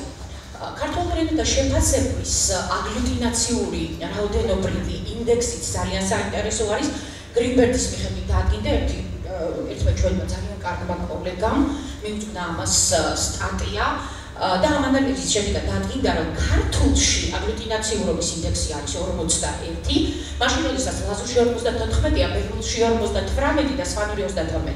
ანუ პრაქტიკულად ეს მონაცემი, რომელიც კვანტიტატიური მონაცემების საფუძველზე იქნა მიღებული, ფაქტობრივად დათვლილი იქნა გარკვეული თქვათ საკითხები, თორე პრობლემები, რომლებიც იყო დასმული, აქედან ჩასვლა სვანური და ქართული უფრო მიდრეკილნი არიან ფლექსიურობისკენ, ანუ პრაქტიკულად მორფემის გამოყოფა არის პრობლემა, მაშინ როდესაც თქვათ ლაზური და მეგრული უფრო აგლუტინაციურობით გამოირჩევიან. ანუ აგლუტინაციურ ენებში მორფემათა სეგმენტაცია უნდა იყოს წესი ძალიან ადვილი, ფუზიურში კი არის საკმაოდ ძნელი. ახლა მეგრულის მაღალი აგლუტინაციურობა მორფემათა ავტომატური გამოყოფის შესაძლებლობას იძლევა, მაგრამ პრაქტიკულად მე მინდა მაგალითები წარმოგიდგინოთ იმის თაობაზე, რომ არის თუ არა ეს მართლა ასე შესაძლებელი და რამდენად შეიძლება რომ მორფემები ადვილად გამოვყოთ მეგრულში. აი აქ მაქვს ახლა შევეხები რამდენიმე მაგალითს მოგიყვანთ მეგრულის სახელების მორფოლოგიიდან და მეგრულის ზნური მორფოლოგიიდან. ეს არის სახელების მორფემათა საზღვარზე წარმოქმნილი ფონეტიკური პროცესები. მე ქართულად წარმოგიდგინეთ, თქვათ ის მიმდევრობა, რომელიც შეიძლება ის მორფემათა ის ჯამი, რომელიც შეიძლება იყოს რეალიზებული ქართულ მორფემათა, სახელურ მორფემათა სისტემაში, ასე ვთქვათ, სტრუქტურაში. და ამის მაგალითი აი ბავშვები, სათვი, საცო, პრინციპში მოდალური ელემენტებიც კი დავამატე, იმიტომ რომ ეს არის ის მაქსიმალური სიგრძე მორფემებისა, რომელიც შეიძლება იყოს რეალიზებული ქართულ სახელში. ქვევით ხედავთ მეგრულს და ანალოგიურად გაკეთებულს და უბრალოდ მთელი არსი აი ამ სლაიდის არის ის, რომ არსებობს ეგრეთ წოდებული ობლიგატი ხმოვნები, ჩვენ მას სარწმუნოებს ხან სარწმუნოს ეძახი და არ სარწმუნოს აქვს რაღაცა გარკვეული ფუნქცია, მაგრამ მას ზოგჯერ აქვს სწორედ ფონეტიკური ფუნქცია, იმიტომ რომ ერთმანეთის გვერდით ხდებიან თანხმოვნები, რომლებიც არიან არაკანონიკური მიმდევრობის სახით და ენა ამოქმედებს თავის მექანიზმს, რომ ჩასვას ხმოვანი, აუცილებელი ხმოვანი, რომელსაც ობლიგატს ვეძახი. ეხლა არაკანონური კომპლექსების გარდაქმნა მეგრულში შეიძლება თქვათ აი ბრუნებათა სისტემაში ორი გზით. საქმეც ის გახლავთ, რომ აი ისეთ მარტივ პარადიგმაშიც კი, როგორც არის ბრუნვათა სისტემა, ეს ბრუნვათა სისტემაც კი თავისუფალი არ არის. აი ბრუნების ერთი პარადიგმა თავისუფალი არ არის ფონეტიკური პრობლემებისგან, ასე ვთქვათ, ფონეტიკური გარდაქმნებისგან. მეგრულში სახელობითის კოჩი და ყოლომიცით ეს სიტყვა რასაც ნიშნავს კაცი მიცემითში უკვე გვაძლევს არა კოჩს, იმიტომ რომ ს არის მიცემითი ბრუნის მორფემა, არამედ კოს. აი ამ მოვლენას ეს არის ფაქტობრივად თანხმოვნის ჩავარდნა, თანხმოვნის გამარტივება და ეს განაპირობა სწორედ იმ კომპლექსმა, რომელიც ერთმანეთის გვერდით უბრალოდ შეუძლებელი იყო რომ რეალიზებული ყოფილიყო. ამის მაგალითი არის იგივე ღორონთი ღორონს, ხეჯი ხეჯის, ხეჯკ მოთხრობით ბრუნვაში დაუშვებელი არის, ამიტომ აქ უფრო ასიმილაციასთან გვაქვს საქმე, როგორც ხედავთ, ისე როგორც ორი-ორ მაგალითში დუდი-დუდიქის შემთხვევაში. ეხლა ბოლო პერიოდის ტენდენცია და სხვადასხვა ამას ტექსტებზე დაკვირვებით გეუბნებით და იმ ექსპედიციებზე, რომელიც ჩვენ განვახორციელებთ 2007 წლიდან სამეგრელოში, ამ ტექსტებით გამოჩნდა უკვე ის, რომ სოციუმი მიმართავს, თქვათ, ამ ენაზე მეტყველი არა იმას, რომ წავიდეს პირველი გზით, ანუ დაკარგოს თანხმოვანი, ან კიდევ ასიმილირებული ერთეული მიიღოს, როგორც ჩანს, აქ არის სემანტიკური პრობლემა, არამედ გაიჩინოს დამატებითი ანაპტიქსური ხმოვანი ი. ანუ პრაქტიკულად რაც ქვევით არის წარმოდგენილი კოჩიკ პარალელურად კოს ფორმისა, ან ხეჯის პარალელურად ხეს ფორმისა, ეს გახლავთ ენაში მიმდინარე ახალი ტენდენცია. ეხლა რაც შეეხება მის მორფოლოგიაში აი რამდენიმე საკითხზე წარმოდგენას შევიქმნით, ეს გახლავთ რედუქცია, მეტათეზისი, ასიმილაცია და ბგერის შერწყმა. აი აქ ამ სლაიდზე წარმოდგენილი არის მორფემათა რანგობრივი სტრუქტურა და პრაქტიკულად ეს არის ის მორფემატების რანგობრივი სტრუქტურა, რომელიც არის ასევე ჩვენი ტექსტების დამუშავების შედეგად მიღებული 50 ტექსტია დამუშავებული აქედან, ანუ პრაქტიკულად 2613 წინადადება, ნუ ტოკენის დათვლა სამწუხაროდ ვეღარ ხდება, იმიტომ რომ ეს არის Excel-ის ფარგლებში, მაგრამ საკმაოდ სერიოზული დასკვნების გაკეთება შეიძლება აქედან. აქ არის ქვევით მეორე ცხრილი, თქვა ეს არის მორფემები და აი ამ მორფემების განმარტება. ანუ 5 ელემენტოვანი სისტემიდან პრაქტიკულად ეს ცოტა მოძველებული ცხრილია, არა მარტო 6 ელემენტოვან, 7 ელემენტოვან სისტემამდე ავედით და მაშინ როდესაც თქვა 1991 წელს ბატონმა გუდავამ და გამყრელიძემ 5 ელემენტოვანი სისტემა გამოყვეს, ნუ პრინციპში უკვე ახალი კვლევების საფუძველზე შესაძლებელი გახდა კიდევ დამატებითი მორფემების გამოყოფა და მერწმუნეთ რომ ამას აქვს ძალიან ამის უკან დგას ძალიან სერიოზული არგუმენტები და რაც თავარია ემპირიული მასალა. ეხლა თქვათ აი ყველაზე ხშირად რაც ხდება მეგრულის ბნების მორფემათა საზღვარზე და თითქმის უგამონაკლისო შემიძლია გითხრათ, ეს არის ბგერის დაკარგვა, ანუ რედუცირება და მიხარია ჩვენ ჩემი სტუდენტი გვესწრება რომელიც არის სამურზაყანოდან და ის კიდევ უფრო მეტად დაგიდასტურებს იმას, რომ სამურზაყანო დიალექტში პირდაპირ, აი როგორ გითხრათ, მაქსიმალური რედუცირებისაკენ წავიდა ხმოვნების რედუცირებისაკენ ფორმა და მეგრელი, როდესაც წარმოთქვამს რომელიმე ფორმას, გამოდის, რომ ეს არის მხოლოდ კონსონანტების ჯამი, როგორი წარმოუდგენელიც არ უნდა იყოს. აქ არის ერთი ასეთი ფორმა მოყვანილი სინქრონიულ დონეზე. ვაგმწკადგინინე. ანუ შენ ვერ წამოაყენ, ვაგმწკადგინინე. იმისათვის, რომ ამოსავალი მორფემები აღვადგინოთ, აუცილებელი არის, რომ გადავიდეთ დიაქრონიაში. ერთი ხაზი არის ეს, ან მეორე, მოვიშველიოთ დიალექტები.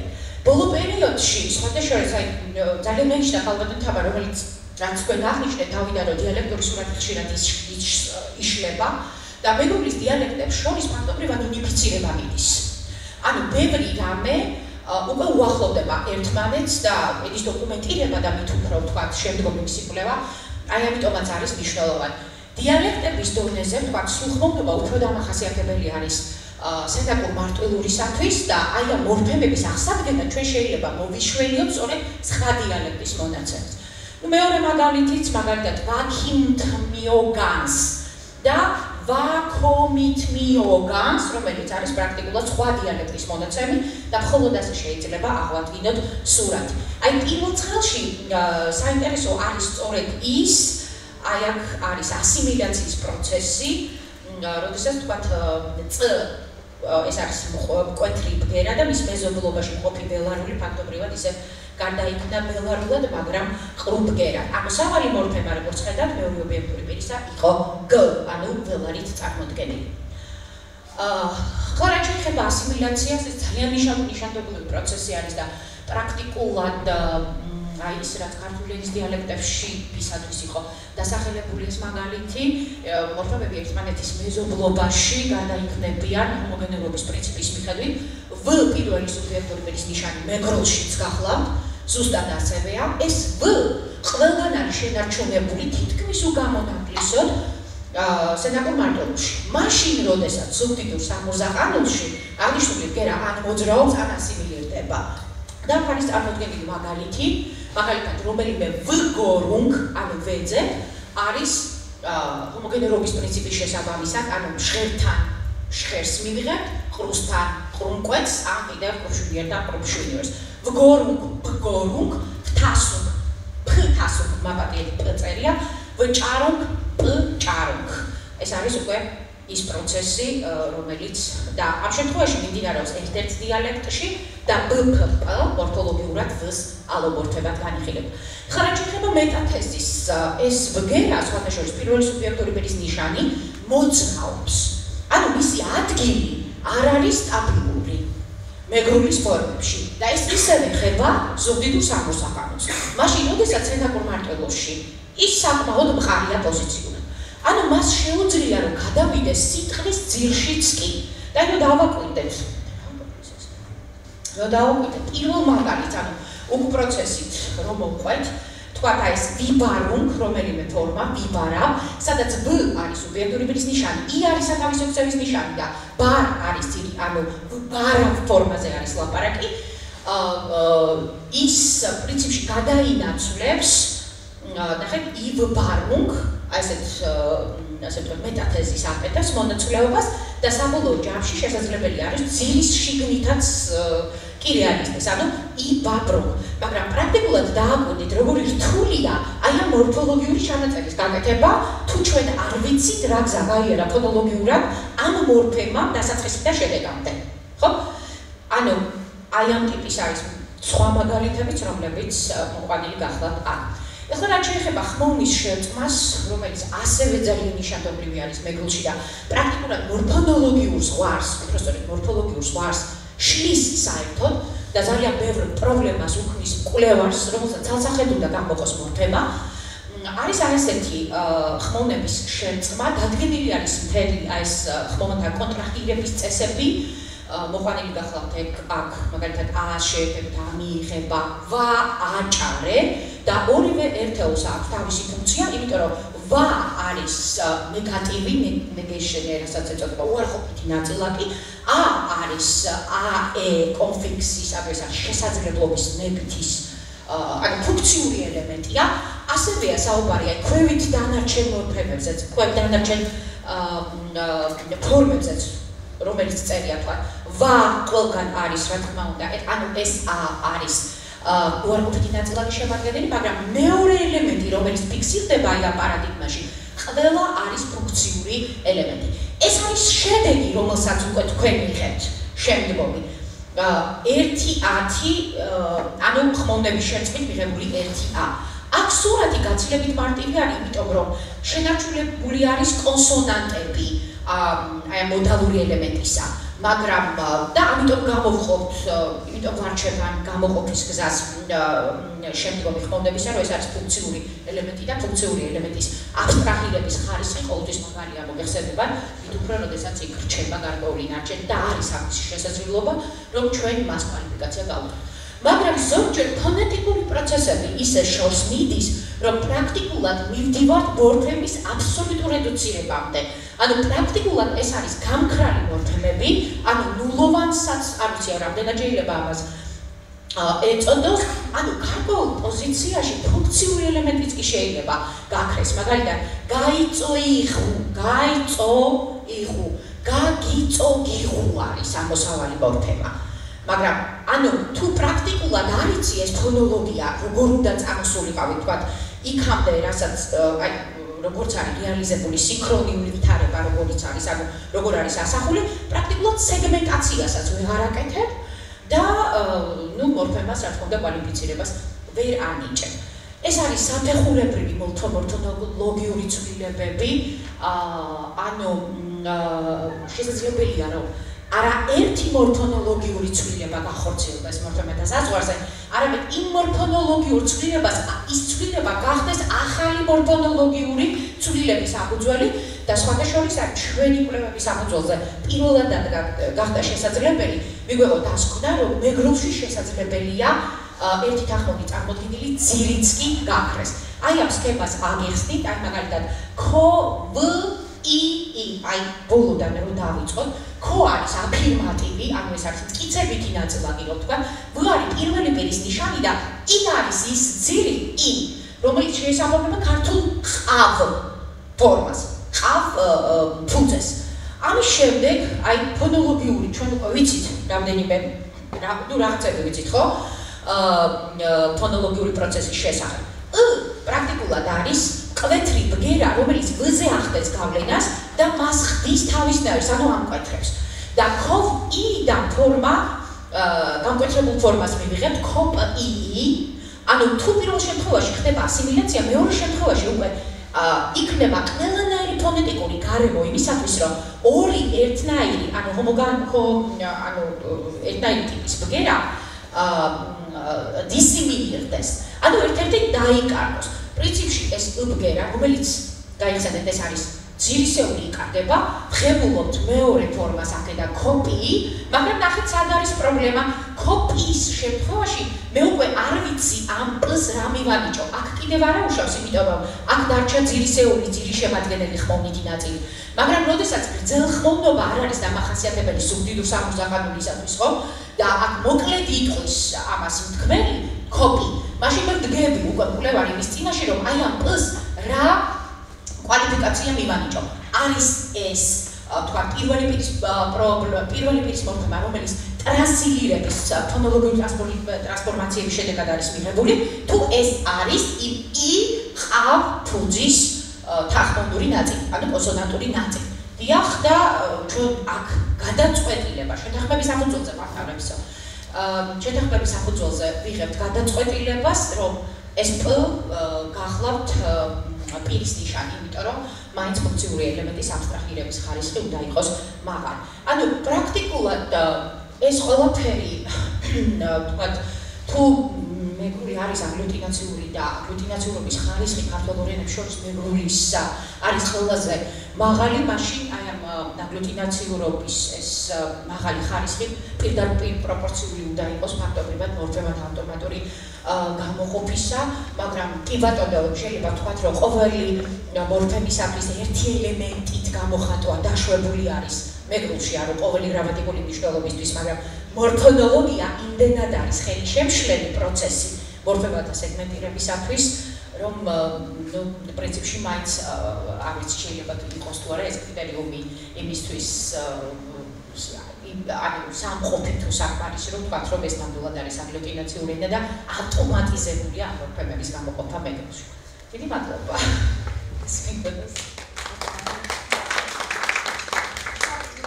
ძალიან დიდი მადლობა, ძალიან საინტერესო მოსამართლე შეიძლება თამამად თქვა, რომ მეგრულ თემატიკაზე ასეთი კარგი მოსმენება კარგახანი არ მომისმენია.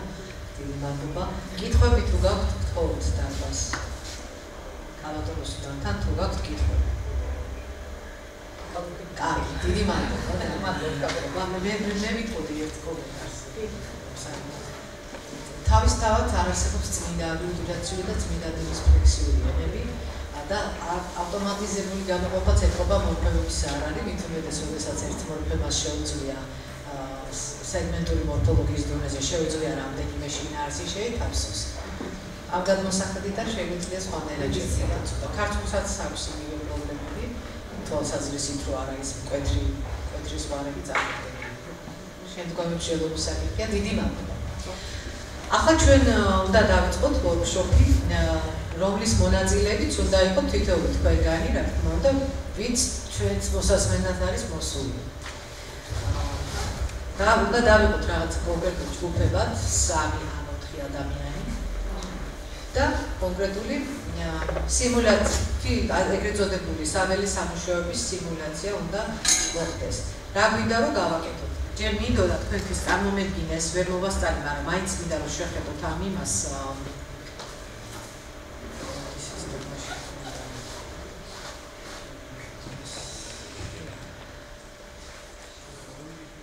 აი ამას მინდა შეხედოთ, ეს არის ესე იგი ის მეტამონაცემები, რომელიც ჩვენ გვინდა რომ თქვენ წარმოგვიდგინოთ თითოეულ დოკუმენტთან დაკავშირებით, რომელსაც შეადგენთ.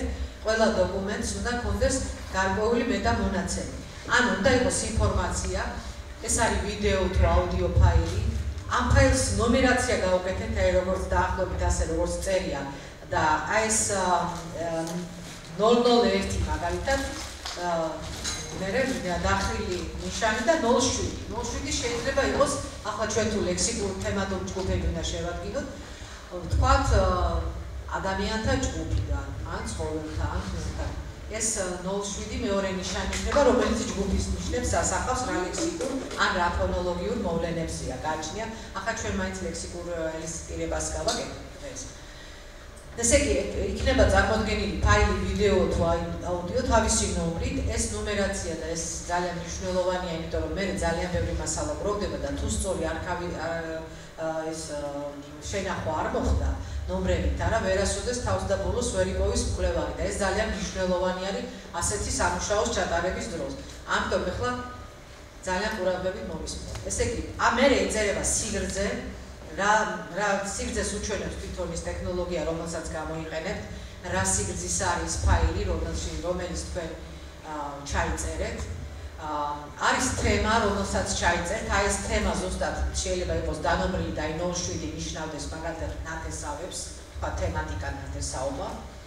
მერეა პროექტი LADYCA, place of work არის სამუშაო ადგილი, რომელიც სოფელშიც მუშაობთ, რომელ ადგილშიც.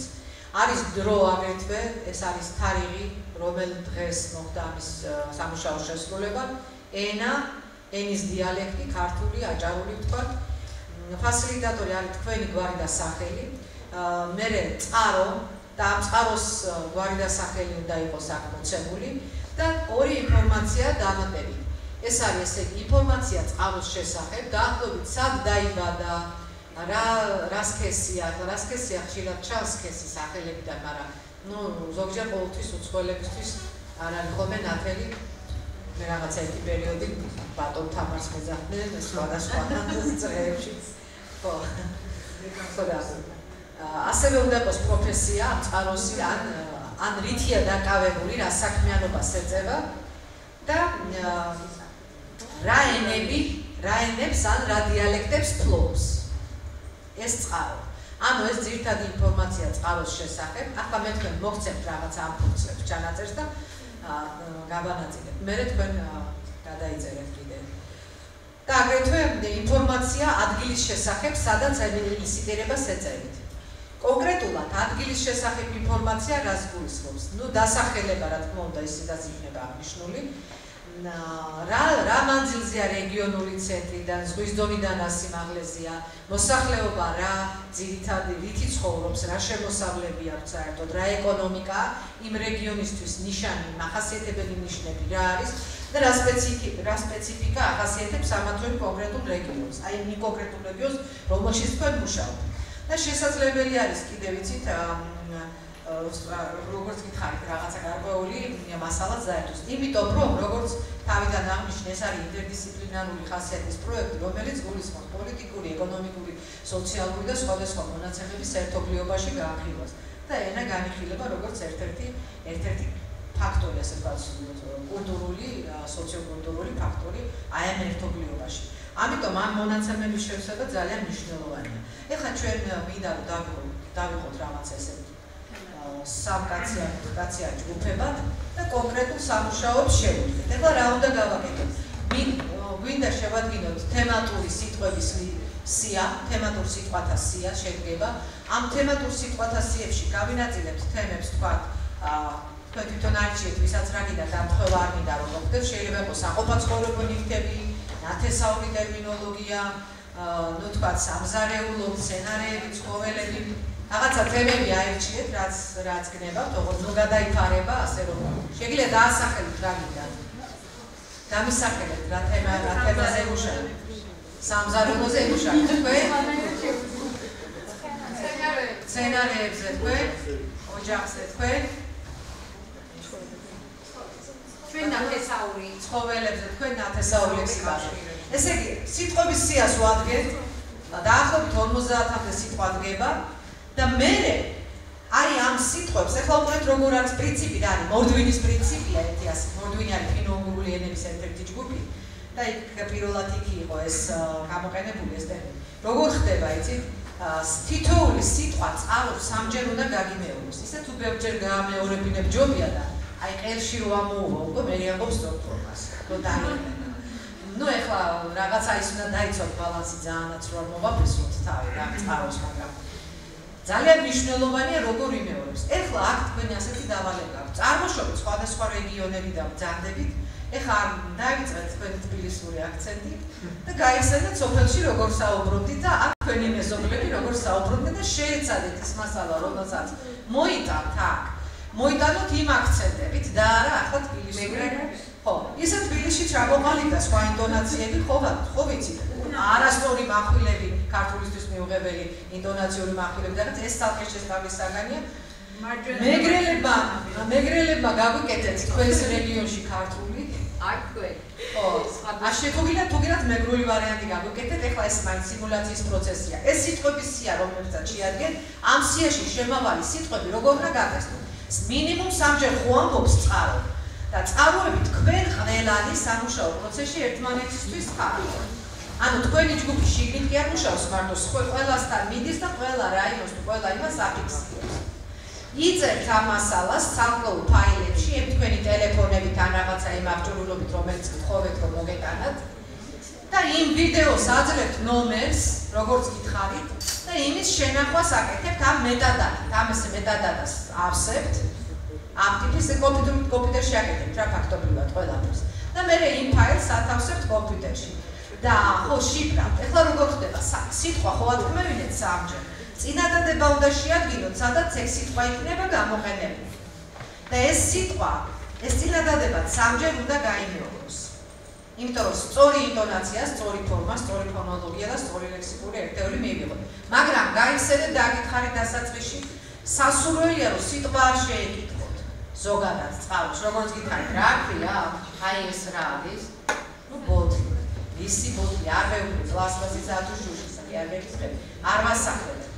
ნუ ეხლა დაახლოებით უკვე ვიცით რაც უნდა გავაკეთოთ, სანამ დავიწყებთ მუშაობას, პროფესორ ლეონარდს უნდა კიდე ჩაგვერთოს და ორიოდე სიტყვა გითხრათ, მე გარბენი კი დაჩვენეთ ეხლა მისი მეორე პრეზენტაცია აბსოლუტურად ვერ მოასწრო, მაგრამ ეხლა მაინც რაღაცა მითითებებს მოგცემთ. The problem is that I have got a kind of feedback when I speak. It's I hear very strong noise in the hearing. But anyway, the most important is that you can hear me. Okay? Yeah, we hear you. Okay. So can we go back to the? I understood that you want me to take over the art of elicitation number 2 about advices of what to do and what to avoid when doing field work. But could we go back for a while to the first one, the tutorial 1, part 1, on the from 24, slide 24. Now let's do some more formal linguistic elicitation. Can you go back to this one? Yes, we're here. Yeah, here you are? Yeah. Okay. So, I'd like to take over a few points. So, the next one is number 25. So, and this is what simulation is all about. The idea would be to simulate how, not only how to make an interview and the elicitation, but also how to work out a protocol in order to make more formal elicitation. So what we have here is something you can do in this room for those who are interested, especially in phonology or even morphology. But let's take phonology. Here it was in Guatemala, and we were working on a specific dialect of a language called Pocomam. Two languages actually, Pocomam and Pochi. And the idea was to work on the short against long vowels. And what we did was first to work out a question list specifically on this variable, on this topic.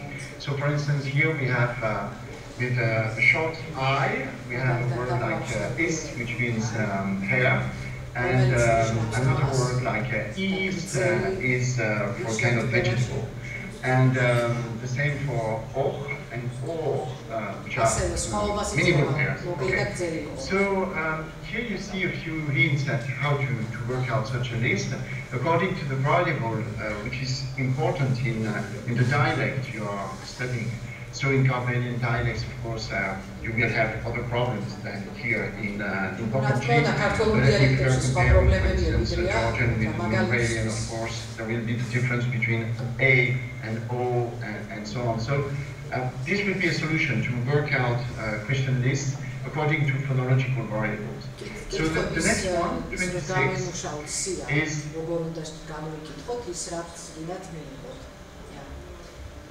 And the next one is to give more details. It's not only a question of short vowels against long vowels in this dialect. It's also, there are several categories of vowels in this dialect. There are long vowels, short vowels, but there are also aspirated vowels and glottalized vowels.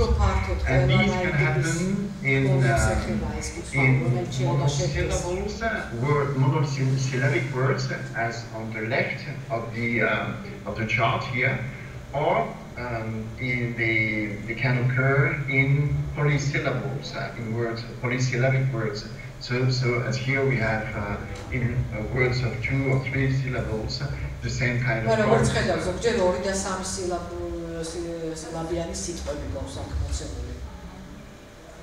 Okay, so here you see on the 27th slide, number 27, we see that syllabic parsing is not enough.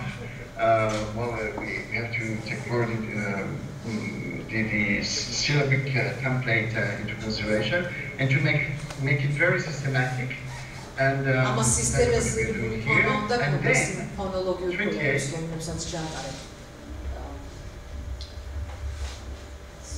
28.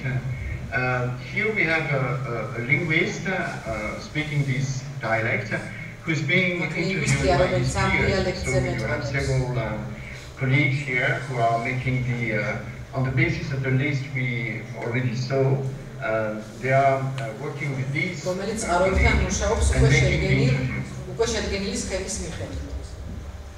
Now something very important when you do phonological elicitation, you go slowly.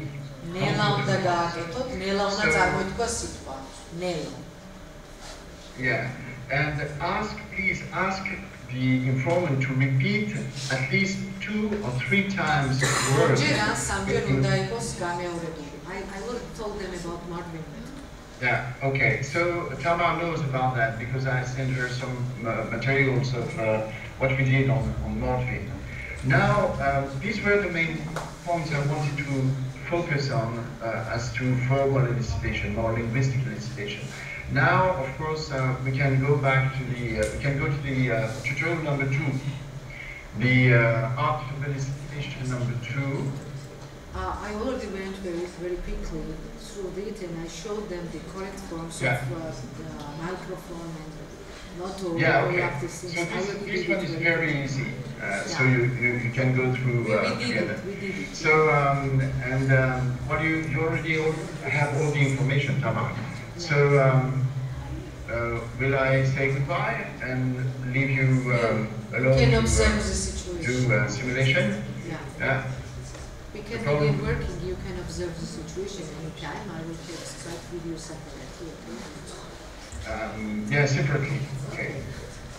You can observe. I'm leaving you here. You can, if you wish, you can observe the working process. Yeah, I won't stay a very long time, but I can start. Yeah, I can stay a few minutes. Okay, okay. So